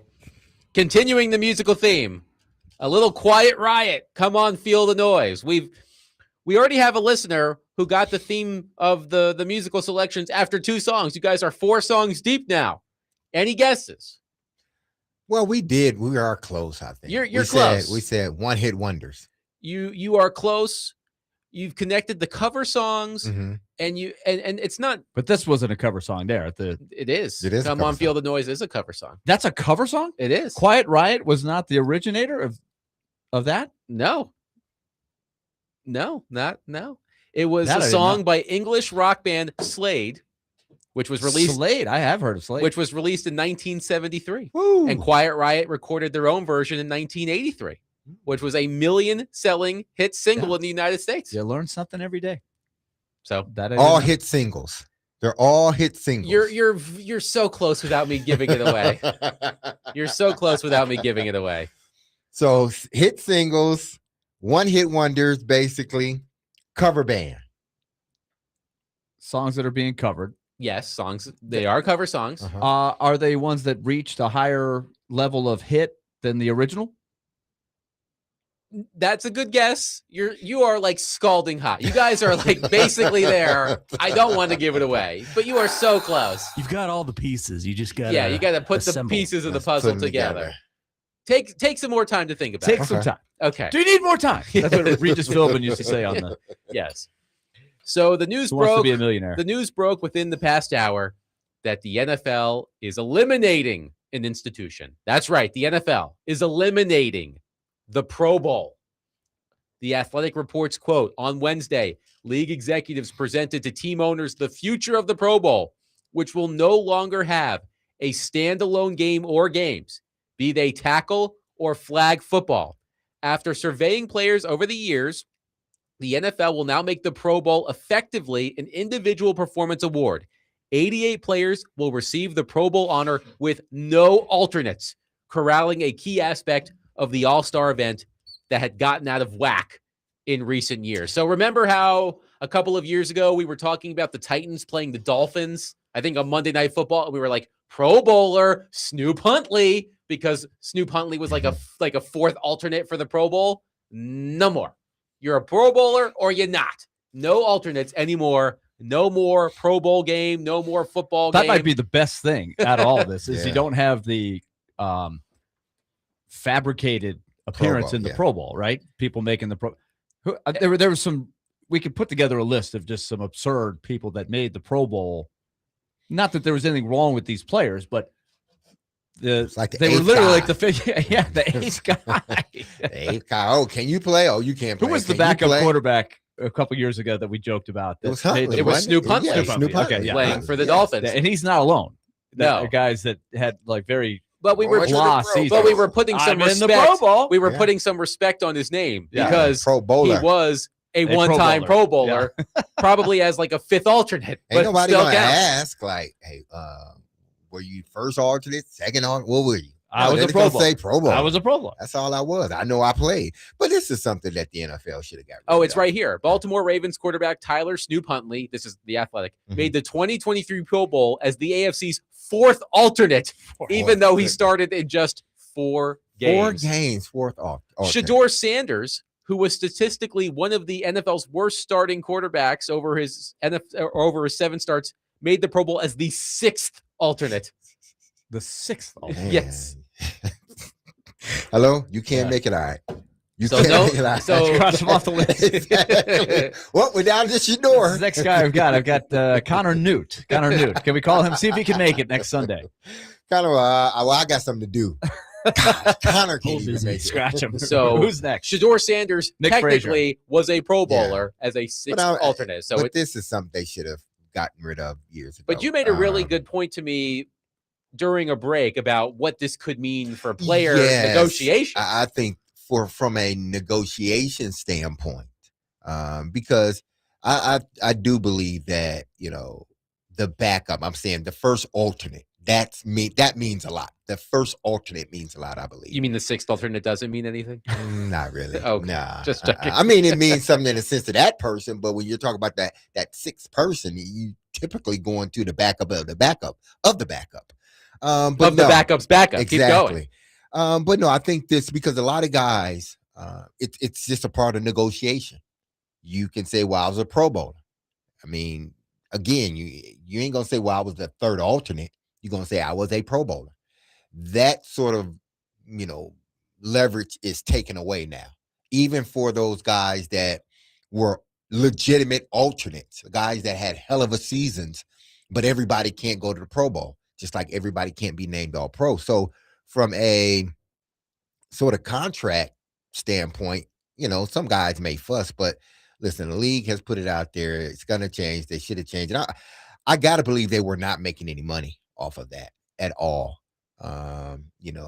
So from a revenue standpoint, no one was watching. It was only smart from that standpoint to get rid of it. But guys had proven they really didn't want to play in it, especially starters. They didn't, they had beat themselves up the whole season. They didn't want to play another game, basically a walkthrough. That's what it was. And you didn't get the trip to Hawaii anymore. Remember, they always used to do the Pro Bowl in Hawaii, right? Absolutely. You don't get the free, costs too much money to go to Hawaii. You don't get the free all expenses paid trip to Hawaii anymore. Costs too much money. We're gonna bring it to this. We're gonna bring it inland. I can't remember the last time I watched the Pro Bowl, so I don't think a lot of people are going to be mourning the loss of the Pro Bowl. But the NFL is eliminating the Pro Bowl. Now, people will still be Pro Bowlers. Players will still be considered Pro Bowlers, but it will be just an individual end of season designation versus actually attending a game. Let's go to our phone line driven by Wilson County, Hyundai.com, and welcome in our friend Adam in Portland. Adam, thank you for calling. Go ahead. Yeah, my question is, when was the last time anybody, I don't know that I know anybody that's watched the Pro Bowl. I haven't discussed it with anybody. So, and I know you guys don't bring it up. I've followed you all for years. We never talk about it. So, do you remember the last time the Pro Bowl was good? Yes, I do remember. I think it was in the 90s. I think they would hit in the 90s. But you would see, that all the players would have their own helmets. It'd be like Emmitt Smith and Jerry Rice and all these guys together. That was fun.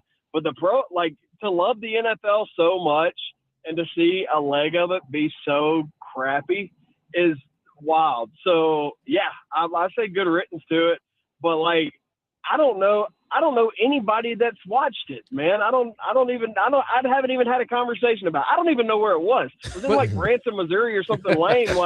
It wasn't anywhere good. They moved it to Orlando. And Thank you, Adam. They stopped going through the charade of putting the pads on a few years ago. But the crazy thing about it is, as goofy as it got, and I never watched it, when you would read about the ratings, and that's the only thing I would refer to, they actually had a bigger audience than a lot of other big games that I would rather watch at that time of the year.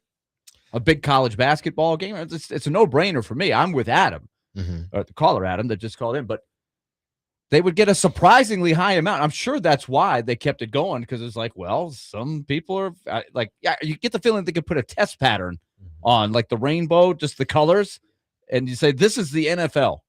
And that's the highest rated sporting event of Sunday, January 27th. The last play of the Pro Bowl I remember was in 2007 when Sean Taylor just absolutely trucked Brian Mormon, the punter. Yeah, those were the days. That was 20 years ago almost. That's the last play I remember from the Pro Bowl. It meant something. And I'm sure it means something to those guys that actually go. But I'm saying it meant something from a play standpoint, and then it meant something because you felt that it was your peers that were, voting you in, along with the fan base. But it just got to a point where, at least for me, it just became more gimmicky than anything. People, guys look forward. It was a big thing back then, the Pro Bowl. Even the guys that made it to the Super Bowl, they would come to the Pro Bowl. Now, they probably necessarily wouldn't do much during the game, but they would get introduced and they would be out there in their helmets and all that other stuff. So it was just much different back then. So they changed it now. So no need to have it. Jeremy from Cookville says, I'm a millennial, and man, the Pro Bowl was awesome in the early 2000s when the quarterback rooms were all Hall of Famers. They were. It was just so great. Caught my first pass from Peyton Manning in the Pro Bowl. You did? Yes, a deep ball. Oh, that ball was so pretty. See, it means something Yes, to Derek I remember Mason. that. One texter says, absolutely what I was going to say. 2007 Sean Taylor. And then after that hit in the Pro Bowl, you saw a shift to the skills competition. Robert in Nashville says, I thought we already got rid of the Pro Bowl a while ago. I think the last time I watched it was when Jeff Saturday flipped teams so he could hike the ball to Peyton Manning. So we hardly knew ye, Pro Bowl. I mean, we knew you for a long time. You just haven't been good or watchable for a long time. But the NFL reportedly eliminating the Pro Bowl game. Dylan in Antioch says the Pro Bowl ratings are like Nickelback. No one claims they listen to them, yet they sell thousands and thousands of records, just like nobody claims they watch the Pro Bowl. Somebody's watching. Drew says, I always thought the most interesting thing about the Pro Bowl was when it was held in Hawaii and John Madden either couldn't go or had to take a ship to it because he was afraid of flying. Did he ever do that? Did he actually take a ship? I don't know if he took a ship, but he didn't fly. I think we know that. We definitely knew that. 615-737-1025. We lament the loss of the Pro Bowl, the actual game. We lament it? I don't. I mean, that was over. Yeah. I was being slightly facetious. 615-737-1025. A reminder, coming up in 25 minutes, the season premiere of Silly Underdog Picks. We will need a representative for the people during the competition. I will give you the cue to call. Don't do it yet. The champ is here. If you represent the people and win this week, you will win a pair of tickets to the Liberty Mutual Music City kickoff game as Ole Miss takes on Louisville at Nissan Stadium on Sunday, September 6th. So if you want those tickets, you want a chance for those tickets, be listening during Silly Underdog Picks for the cue to call at 615-737-1025. But before we get there, our friend Nick Suss of the Tennessean will join us coming up next to talk some Titans. Willy Donick, Derek Mason, Adam Vingan, 1025 The Game.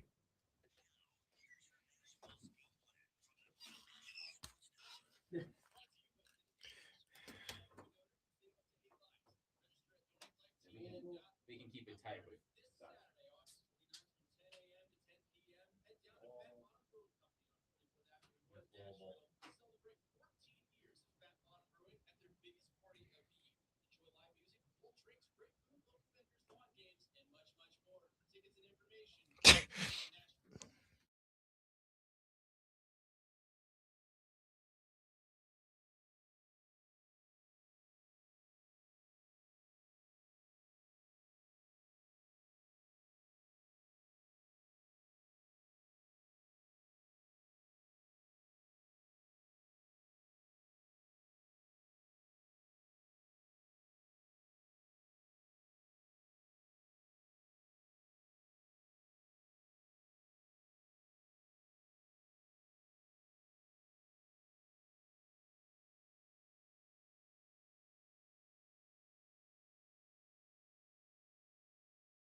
DMase, Vingen and Donick, 102.5. The Game, Willy Donick, Derek Mason, Adam Vingen, and Connor Newt here with you. Let's go to our phone line, driven by Wilson County, Hyundai.com, and welcome in our friend Nick Suss of the Tennessean to talk Titans. And if I know Nick Suss, he is sad about the elimination of the Pro Bowl. Isn't that right, Nick? I have so few feelings about this. I have not registered a single emotion. I have not even considered thinking about feeling something. That I think you speak for a lot of people when discussing the news that broke that the NFL is saying so long to the actual Pro Bowl game. So, Nick, about a month ago, you were here in studio with me and Connor previewing Titans training camp. We're a month into it now. The end is in sight of training camp. What is an opinion that you held going into training camp that has changed after watching a month of training camp about the Titans? Well, my instinct is towards self-deprecation, so I guess I'll start with something that I feel like I was probably wrong about. I came into training camp with fairly high expectations for the starting five in the Titans secondary. Not necessarily that they'd be Pro Bowl caliber players, rest in peace, but that they would be able to justify people not being anxious about the defensive backfield given the depth concerns. I thought you got five people who should be starters on NFL teams. That's good enough. It has not seemed good enough as of yet. I have changed my mind in that direction, that some of the people who were more concerned than I was maybe had a little bit more right for concern than I would have expected. But I'll also say I spent a lot of time yesterday talking to, I think, 4 different Titans coaches about what it is specifically that makes the transition into the type of coverage Robert Saleh prefers and into the defense that the Titans will be running such an arduous process. And now I think I have a slightly better understanding of why things have been a little bit slow developing there.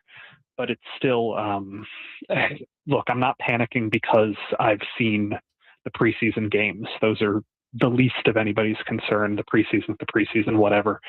But I do think that what I'm seeing day in and day out in practice from the 5 starters as a unit is a little bit less impressive than what I would have anticipated. So let's get into the weeds a little bit, Nick.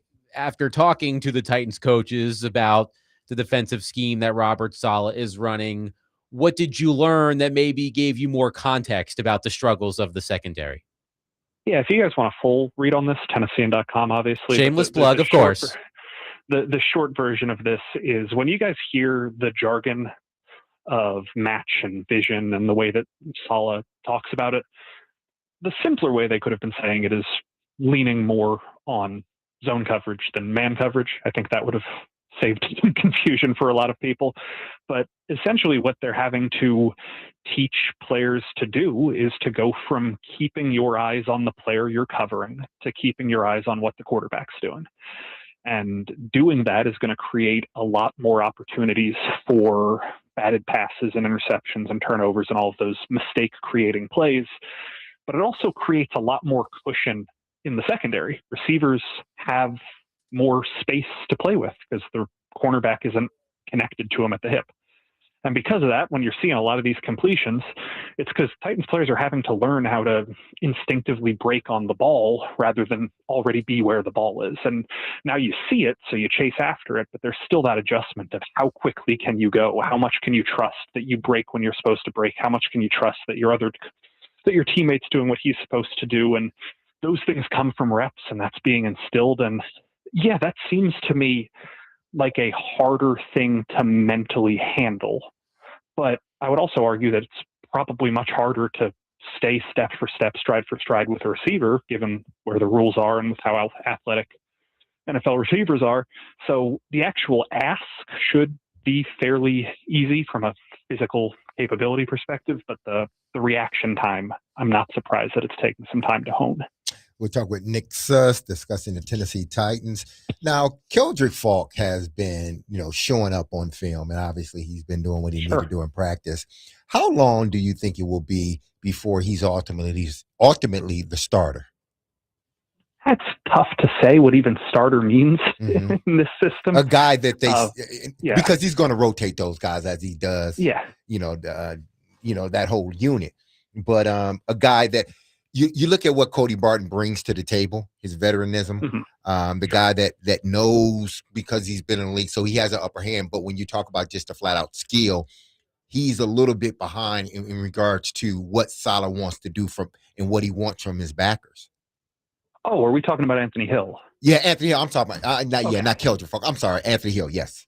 Okay, that also makes sense. I could have given an answer on either, but with Anthony Hill, look, I'm impressed by what I'm seeing with how quick the instincts have kicked in. I'm impressed by how naturally athletic he is. I also think that the conversation about Hill versus Barton is a little bit of a misnomer because it's not Hill versus Barton. It's Hill and Barton and James Williams and Mohamed Diabate. There are 5 linebackers. I didn't mention Cedric Gray because I feel like his spot is probably safe right now, but there are 5 linebackers on this team who look like they are good enough to play pretty regularly in this scheme. If anything separates any of them, it's the trust that the coaches have in Cody Barton's communication skills. So I like the way Anthony Hill talks and communicates. I think that he has that talent, and I think that he will someday be a candidate to do that. But in the early season, when this scheme is being still installed and when players are getting used to playing this scheme, and as the coaches kind of have to trust the simpler, more fundamental side because people haven't grasped the full nuance of it yet, I would be hard-pressed to take Barton off the field. I'll also say, and maybe this is just me seeing the game differently than a lot of other people, I thought Cody Barton's had a pretty solid camp. Most of the time when I look up on days that the defense is struggling, Barton is still the one who's around the ball a lot. So maybe that's just his familiarity playing in this type of system in the past, but I do give him the edge, at least for the first month of the season. Now, with the struggles that the offense have had, and you spoke about it when you first came on, but with the struggles the offense have had over the course of the preseason, what encourages you? Because the fan base is looking at it from the standpoint of, hey, listen, I understand what you guys say in practice, but when we watch them on television, it looks totally different. And now we're not going to panic, but I think some of the fan base, they're panicking because of what they're seeing, the lack of productivity with the offense, the lack of consistency, and then they see their 4th overall pick. He's not getting the ball as much as they would like for him to get. But how confident in you that they can get this thing ready to go before the first game of the season? The thing that gives me confidence ultimately is that the stuff that is supposed to be base is the stuff that's working. And I'm sure you can talk to this too, man, but like, I look at it and the plays that work in practice and the plays that are working in the preseason games are the plays that you install first. The base stuff is working. The stuff that's not working is the improvisational, the play on your feet, the out of structure stuff, which is discouraging since that's historically been Cam Ward's forte. But I'm encouraged to say that the stuff that this team needs to fall back on of it's 3rd down, we got one play, we got to run our best thing. The timing stuff, the rhythm stuff, the quick fire stuff, the run game stuff, all seems to be working rhythmically. It was not lost on me that we talk about vanilla play calling. We talk about how these preseason games are kind of bland. If you go back and watch the tape of the first team series, the 3 series against the Seahawks in that preseason game, Spears and Pollard ran the ball a combined 4 times, and all 4 of them were off of right guard. The one thing on this offensive line that people don't know about, the one thing that's kind of being tested, and that's all they did, was over and over again run it off of right guard, and that's all they wanted to see. To me, that's an indicator of they don't really need to test the run game. They trust where the run game's at. And then you look at the things that worked in that preseason game. Look, the first game against the Niners, I thought Cam looked pretty bad. The second game against the Seahawks, I do not know where the criticism of Cam in the passing game were necessarily coming from. I think he threw 4 incomplete passes. 2 of them I would have graded as drops. One of them was probably a wrong shoulder miscommunication, and one of them was a bit of an overthrow where it could be argued that the route might have been cut off a little bit short. None of that, to me, screams something bad is happening. Now, the moments where he had to scramble out of the pocket, and the moments where he was taking unnecessary hits, and the moments where the structure broke down sooner than it should have, yeah, that's a concern. But when people are looking at, oh, Carnell Tate's not catching passes here, or, oh, this completion could have been smoother, that's kind of like, I'd say that's like a senior year course load when the Titans are doing a new offense and are probably at a point where they're only having a freshman and sophomore year course load. And the stuff that should be installed by now, the stuff that should be working by now, is working. So long answer to what you asked, but that's kind of the way I see it. Nick Suss is with us from the Tennessean. Nick, I want to ask you the question we've been kicking around all week, and we've tried to get some outside perspective, especially with people like you who are watching every day and not just the preseason games or featuring the big practices. But at this point, and you've watched him from day one, what would you say is Cam Ward's number one strength as a quarterback? I would say that Cam has developed to a point where I trust that he knows where the ball should go. I very, very rarely see plays that I would call bad decision throws. And when I do see bad decision throws, there is almost always a very cogent explanation from Cam about how that decision fooled him or what went wrong to lead to that. I don't want to sit here and call it awareness, because that's not exactly what it is. But I've developed some modicum of trust that when Cam releases the ball, it is going to the part of the field it's supposed to be going. Now, is it accurate enough? Not every time. Is it on time? Not every time. But I very, very rarely, and if you guys are at practice and you see different than me, please let me know. But I very, very rarely see something and think, oh, that's not what should have happened. And that's progress. Nick, the last one is the pass rush. This is where I think we all are hoping that with Robert Saleh, with Jeffrey Simmons, and then the revamped scheme where they brought in some guys that they hope are fits, that you feel like there's maybe a little bit of depth there with that rotation. We're hopeful they have a good pass rush. They had 42 sacks last year, which actually was more than I remembered it in my head. So they actually ranked in the top half of the league with that. But do you think they could top that number this year? Do you think they should top that number this year? Yeah. So last year's pass rush, as you kind of alluded to, was deceptively effective. And credit to Denard Wilson for that. But could they top it this year? Sure. I think that's plausible. I think that I'm pulling up a stat right here because it's impossible for me to believe. But it's true. I just double checked it. Do you know what team led the NFL in pressure rate last year? No. Was the Dallas Cowboys led the NFL in pressure rate last year. Do you know what they also led the NFL in? Passing yards allowed. They weren't very good. I was going to say the defense was a problem. Yeah. So there is something, and the Cowboys defensive line coach last year was Aaron Whitecotton. There is a connection there. If the Titans are going to get pressure up front, the Titans are going to affect the quarterback because of the attack style. And I think that will lead to sacks because pressures lead to sacks more often than not. We understand how causation correlation works, but I also think that the excuse of, oh, the Titans are going to get more sacks, so that means that the rest of the defense is going to work. It's not always that simple. Sometimes you have a team like Denver last year, which was second in the NFL in pressure rate, and I believe led the league in sacks, and they had a top 3 defense in football. Like sometimes it's that right. It's supposed to track. And Nick, I couldn't believe when I saw this. I had to double check to make sure I was reading it right. But the team that had the least amount of sacks last year, the 49ers. I couldn't believe it.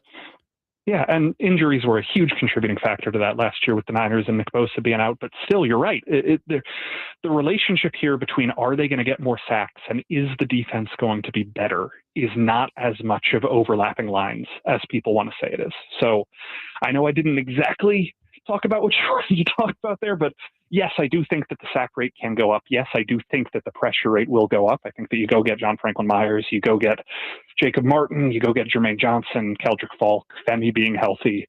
You're going to have a deeper arsenal than the Titans last year were getting sacks with Jalen Harrell being one of the top guys, Truman Jones being one of the top guys. And now those were people competing for number 5 edge when camp started this year. There's going to be a difference, but I'm still, let's call it unconvinced that being a more effective pass rush will necessarily connect to being a more effective defense. Nick Suss of the Tennessean has been our guest on DMase, Ving and Adonic. Of course, you can read all of his excellent work at Tennessean.com. Nick, as always, a pleasure. We'll do it again soon. Yes, we will. 615-737-1025. All right. It is time. The season premiere, the 32nd season premiere. The champ is here. Of Silly Underdog Picks. It is week 0 in college football. Sorry, Derek, but that's what it is. The champ is here. He thinks he's Cena.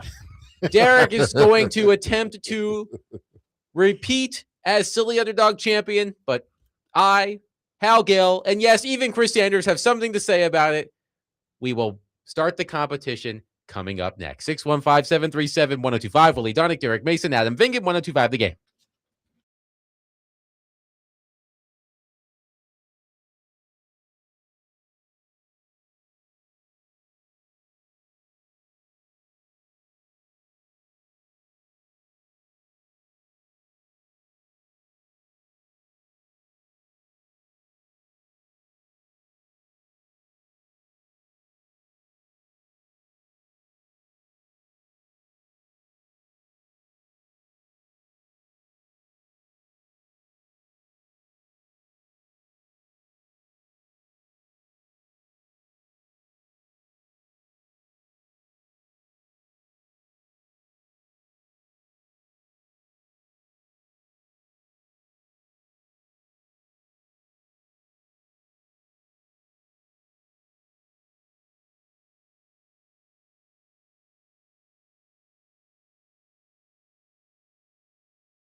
DMase, Vingan and Donick, 102.5 The Game. It's been a long time since we heard that music. But there are actual college football games this weekend. So now it is time to start yet another season, the 32nd season of Silly Underdog Picks presented by our friends at Volunteer Hose and Gasket. Without any further ado, let's hand it over to the commissioner of Silly Underdog Picks, the one and only Willy Donick. Oh, Willie D, Willie D. Ooh, ooh, ooh, Willie. Oh, Willie D, Willie. Ladies and gentlemen, boys and girls, welcome to the 32nd season of the Silly Underdog Picks presented by Volunteer Hose and Gasket. This is your commissioner speaking. Yeah. Theme song in the background. Willie. It's great to be back with you once again. Willie. And before we commence on another great season, let's take one quick look back at the 2025 season.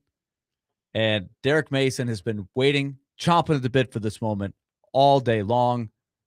He's tweeted, The champ is here. The champ is here. And so let's one more time, before we turn the page, congratulate Derek Mason on his championship season. He came out of the gate quick. And the key victory was his very first. The New Mexico Lobos taking on Nico Iamaliava and the UCLA Bruins, who got off to a very troubled start, 15.5 points. He got that one under his belt and then came back the following week with another double-digit win with Maryland, winning at Wisconsin for 10 more. And so from that point on, he led the competition. The second place finisher last year was Adam Vingan, who's got back-to-back solid finishes in his short time in this competition. Back-to-back silver medals. And He's the first loser. He did close to within striking distance, 6.5 points with 2 weeks to go when he pulled off the win with Old Dominion, knocking off South Florida in the bowl game on the heels of his pick of Indiana, upsetting Ohio State in the Big Ten championship game. So he had a respectable year, but it was all about DMase. He was able to win it. Third place, Chris Sanders, who had his notable long bomb, UAB, a 21.5 point winner over Memphis. How did that happen? I'm not even really sure, because Memphis was pretty good and UAB was horrible. Trent Dilfer, that's how. Well, Trent Dilfer was back. He's back in Nashville. Yes. And the reason is because UAB didn't do very well last year. But True. We're glad to have Trent back.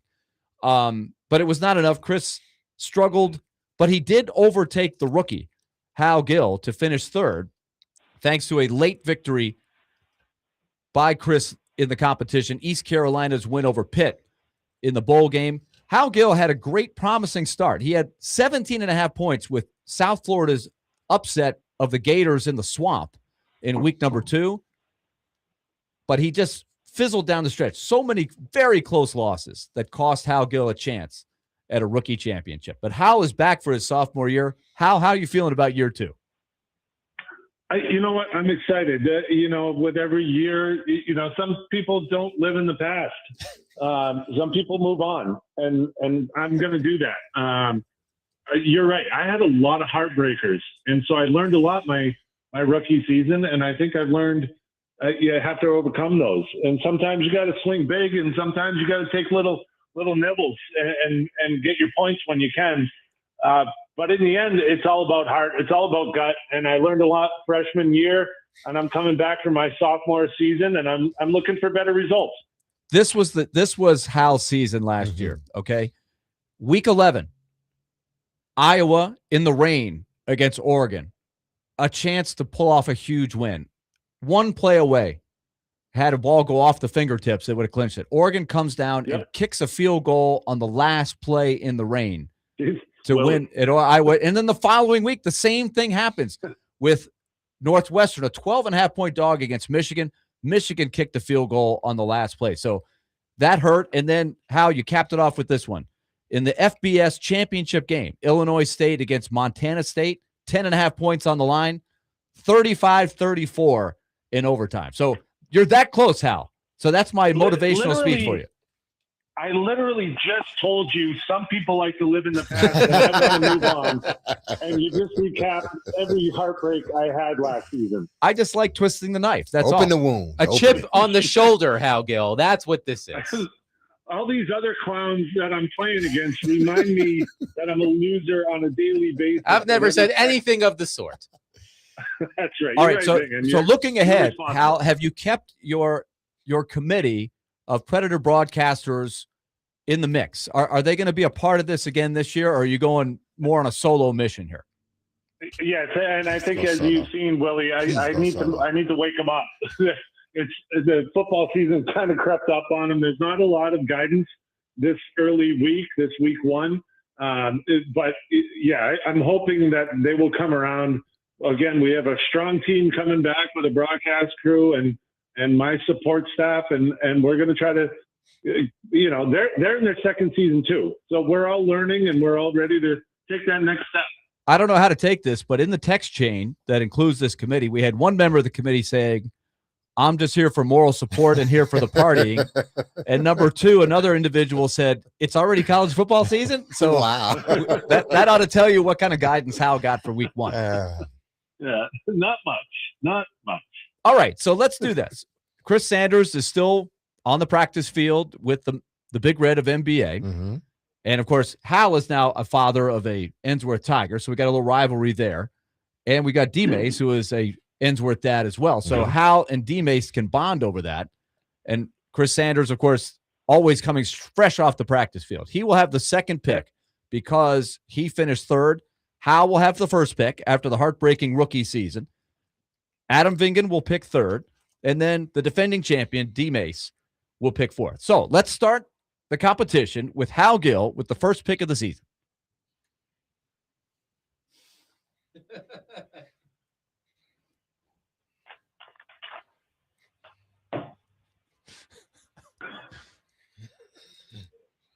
A little Boston flavor. Yeah. Aerosmith for Hal Gill, of nice. course. I like Aerosmith, and of course, Willie and I have been known to sing that together, and that is not the high note that I can hit. By the way, apparently, that last dream on, I can't quite get there. But I'm going to go with my first pick.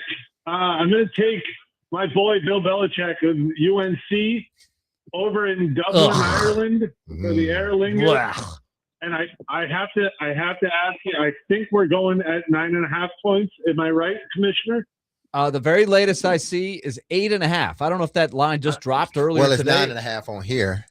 On CBS Sports? ESPN. I'm looking at ESPN. Right. CBS Sports is is the official. It's 8.5 on CBS Sports. Mm-hmm. So we're going to go with 8.5. The Tar Heels in Dublin taking on TCU, which is the team that throttled them last year. And Adam Vingen has never been so excited for a show the following day to talk about a random opening game.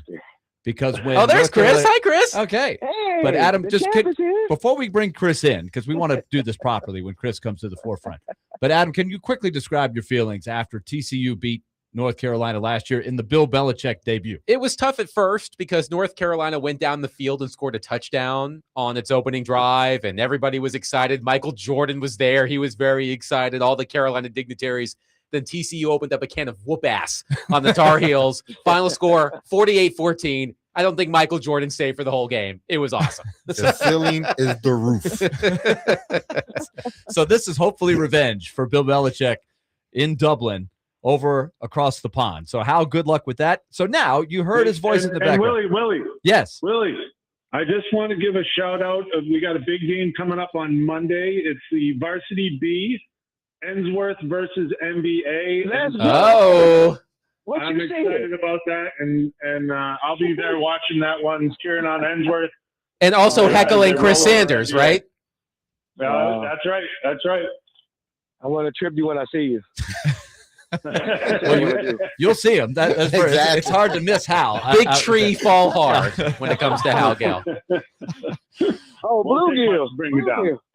Okay, so we'll have to keep monitoring that for sure with Talon, a ninth grader on the Ensworth Tigers. Okay, so let's bring in Chris Sanders, the forever Titan, fresh off the practice field, ready to make his first pick of the season. Chris, can we get a quick comment? I know Hal's theme is we move on from the past, but you're looking to get back into the champion circle. You have won this thing twice, but you like your philosophy. Will there be any change in philosophy this year, or are you still going for it all? Absolutely not. I just want to let y'all know. We know you're going to pick. All of y'all are busters, and I'm the champ. Busters. Get ready for San Jose State over USC here, guys. Exactly. There you go. We know Play the song, Connor. Play the song. Hit him with the song. No. God. There we go. Okay. For those that might be new to the competition, when Chris wins a game in the Underdog picks, he likes to text, "Hello, is it me you're looking for?" from Lionel Richie late at night. Sometimes it's a West Coast game. It doesn't matter. Whenever the game comes in, he will text the party and say, "I have won." I'm going to call you. Now, yes. Here is my pick. I've never heard of this team ever in my life. Wow. Never. I just saw the spread. So I'm like, who the heck is this team? I can't even. Sacramento State over Eastern Michigan. I just don't like Michigan, so I like Sacramento State. Put some respect on the Sacramento State Hornets name, Chris Sanders. That's a good one, though. Well, this is when you know things are getting a little screwy in college football. Sacramento State. Do you know what league that they play in? The MAC. Big Ten. The MAC. Well, Chris is close. Adam is right. The Mid-American Conference. Sacramento State, the Hornets. Wow. They are a 10.5-point dog in their MAC opener. They're playing a conference game against Eastern Michigan. So just heading around, just heading across the street around the block to play a conference game, Sacramento State to Eastern Michigan. What city is Eastern Michigan, Derek? Ypsilanti. Ypsilanti, Michigan. There we go. Mm-hmm. Hey, as long as they give it to all, that's all that matters. Okay. 30 minutes from Detroit. So if let's just I see win, have y'all's phones on. Please have them on. If you win, but you're not. DMase, you're going to be the first person I call. I got you on speed dial. All right. That brings us to Adam Vingan, who has the third pick, his opening pick of the season.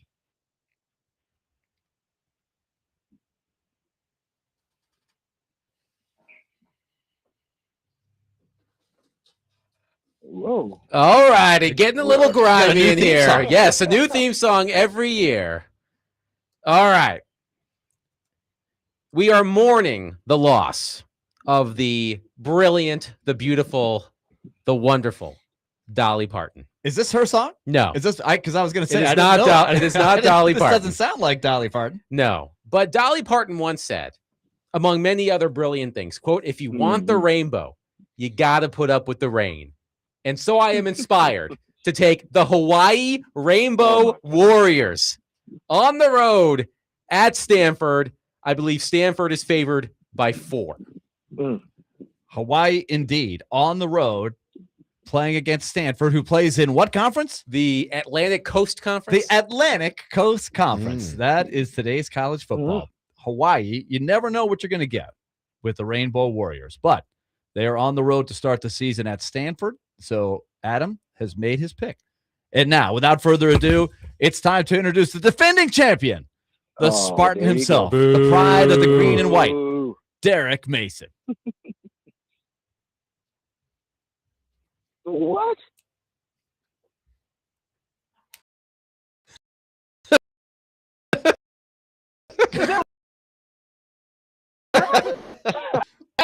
That tip I'm on right now. The champ is here. The champ is here. I had to say that a few times, Willie. Let me say it one more time so Chris can hear me. The champ is here. I'm the champ. All right. All right. Who did you just pick, Adam? I want to make sure. He took the Hawaii Rainbow Warriors. That was one of my picks. Stanford State. But I'm going to go right up the street. I'm going to Memphis. I'm picking the Tigers to win against UNLV. What is it, 4.5 points? Yes, it is. So I'm taking the Memphis Tigers. Memphis with the new coach taking on UNLV. Anybody know who UNLV is being coached by right now? A name from the past.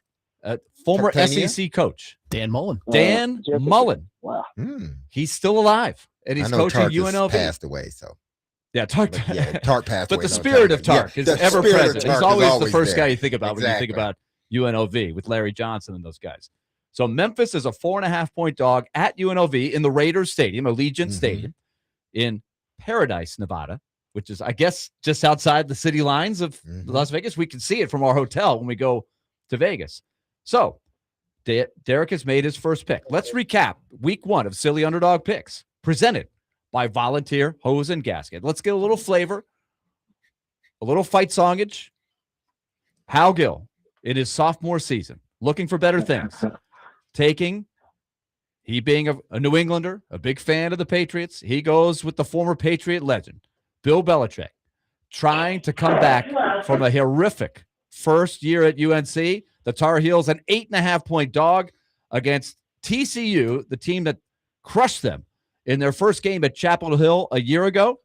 And this game this year being played in Dublin, Ireland, an 11 a.m. start on Saturday. Chris Sanders, the forever Titan, trying to come back and win another championship. He takes Sacramento State, new members of the Mid-American Conference. Yes, Sacramento, California. That's where they're located, but they play in the MAC. And they're getting some action against Eastern Michigan in Ypsilanti. Sacramento State, a 10-point dog. And Adam Vingan, with the third pick, goes with Hawaii on the road to start the season, a 4-point dog against Stanford, who plays in the Atlantic Coast Conference with pride. And finally, defending champion, Derek Mason, the former Spartan, goes down the road to Memphis and jumps on the Tigers bandwagon. They travel to Vegas, and they will take on the Running Rebels of UNLV at Allegiant Stadium. Memphis is a 4.5-point dog. Remember, you can play as a member of the people and represent with the People's Pick and win a prize in our next segment by calling 615-737-1025. Those are our picks for opening week. I don't want to say the word. Do not say it, Derek Willy. doesn't like the Z it. word. Do not say it. Don't even, no. It's the opening weekend of college football. So, gentlemen, good luck. Hey, fellas, I'm a big dog in a small yard. So what y'all going to do?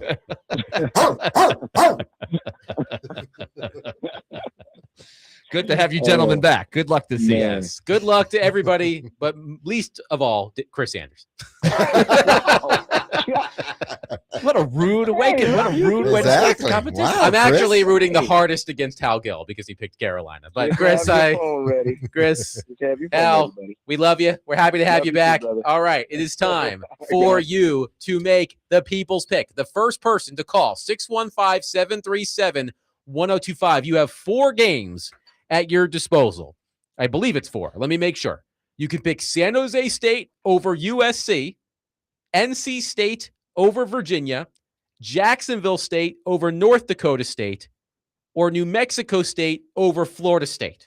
Those are your 4 choices. The first person to call at 615-737-1025 will represent the people. And if you represent the people and pick correctly, you win a pair of tickets to the Liberty Mutual Music City kickoff game as Ole Miss takes on Louisville at Nissan Stadium on Sunday, September 6th. Call now, 615-737-1025. The first caller will represent the people. Good luck, 615-737-1025. Willy Donick, Derek Mason, Adam Vingan, 1025 The Game.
DMase, Vingan, and Donick, 102.5 The Game. Willy, Donick, Derek Mason, Adam Vingan here with you. All right, do you guys have a guess? What is the theme of today's show? The musical theme. Everybody, all of the artists love rock and roll. Including Joan Jett. theme. The theme of the show was bands whose biggest hit was a cover song. I feel like we got that. Yeah, I feel like we got that. You We had that. tiptoed around it. We You tiptoed around it. I think the judges should give us credit. All right, Connor. We'll let you decide. I mean, I had swear the I said pieces, that. and it felt like they just never put it They together. never landed the plane. Yeah. It was like you were circling around the landing zone. You never We just- landed it. The but it theme wasn't the theme soft. was bands whose biggest hit was a cover song. Well, my thing of the one and done, well, I guess Joan Jett was hardly a one and done. She had a lot of hits. Yes. So maybe I missed that way. But that should encompass what we're That's talking what I about. thought. I don't know. I don't know. think so. All right. Jeez. Let's go to our phone line, driven by Wilson County, Hyundai.com, and welcome in Randy. Randy will represent the people this week in silly underdog picks. Randy, welcome to the competition. Your selection, please. North Carolina State over Virginia. He's taking North Carolina State over Virginia. Thank you, Randy. Randy, I am surprised that nobody took that in our I considered group it. before. It is Yeah. the non-conference ACC matchup between Yes. NC State and UVA. Isn't that crazy to think? What? It is. It is a non-conference game. Why is it a non-conference game? Hold on, I'll have to. They're both in the same conference. Indeed. It's outside of the 9-game conference schedule. Why did they decide to play? Exactly. That's They're weird. playing it as a I've- non-conference I've game. never I guess. heard that before. Have you? No. I mean, I feel like I've heard it before, but not They from a couldn't Power find 4, anybody else yeah. to play. Well, NC State's playing Vanderbilt in week 3, so they have a game against the Power 4 outside of the league. Why did they feel the need to play Virginia? This is That's from a weird. couple of years ago. This marks the second time in recent years that a pair of ACC rivals have scheduled a non-conference series. They play nine conference It's games, because right? of the ACC scheduling requirements. That's why it's considered a non-conference matchup. That is funky. Yes.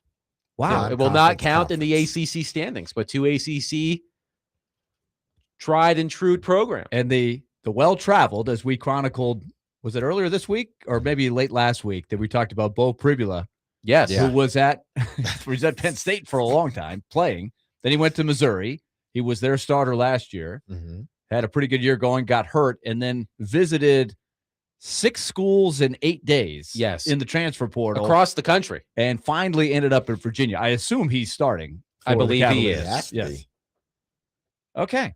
So the people have made their choice. I need to document that on my Good luck to scrolls. Randy. If Randy wins, he will win a pair of tickets to the Liberty Mutual Music City kickoff game as Ole Miss takes on Louisville, Nissan Stadium, Sunday, September 6th. So good luck to Randy. And keep this in mind, if you're new to the competition, you do not win for a cover. The underdog has to win outright. Yes.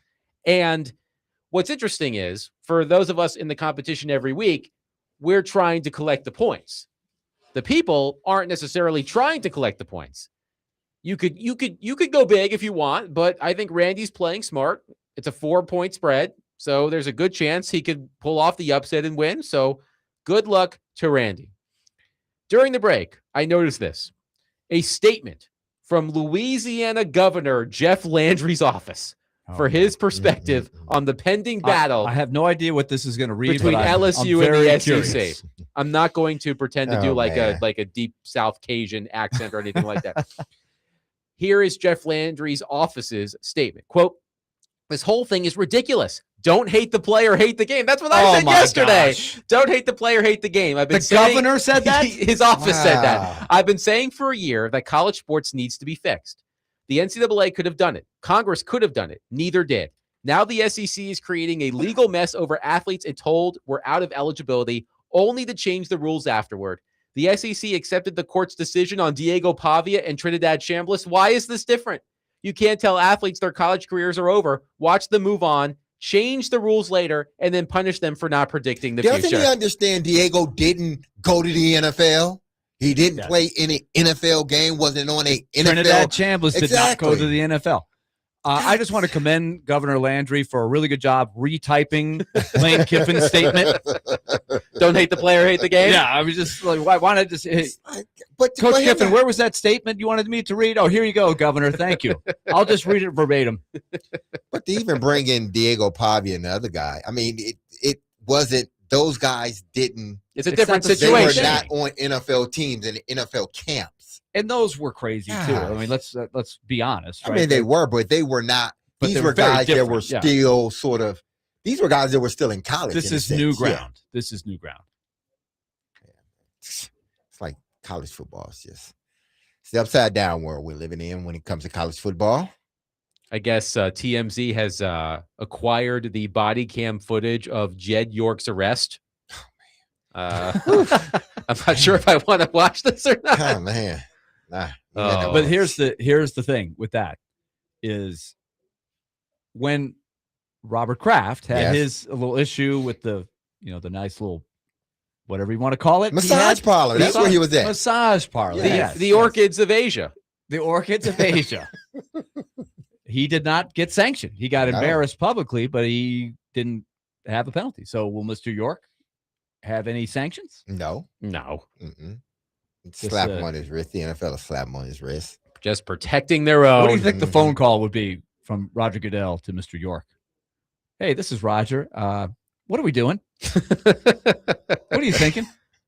What were you thinking? Like, seriously, dude, man. Whew. Yeah, it's not good, man. No, it is not. Listen, I got a beef too. All right. But this beef isn't with college football.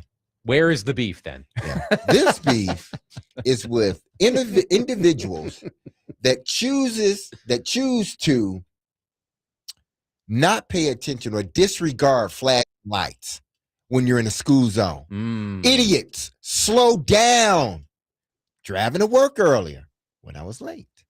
Driving to work, part of it was because I was driving slow through the school zone. It was raining as well. It's raining. It's 15 miles per hour. It's a 2-block it's just 2 blocks. That's it for you to drive 15 miles per hour.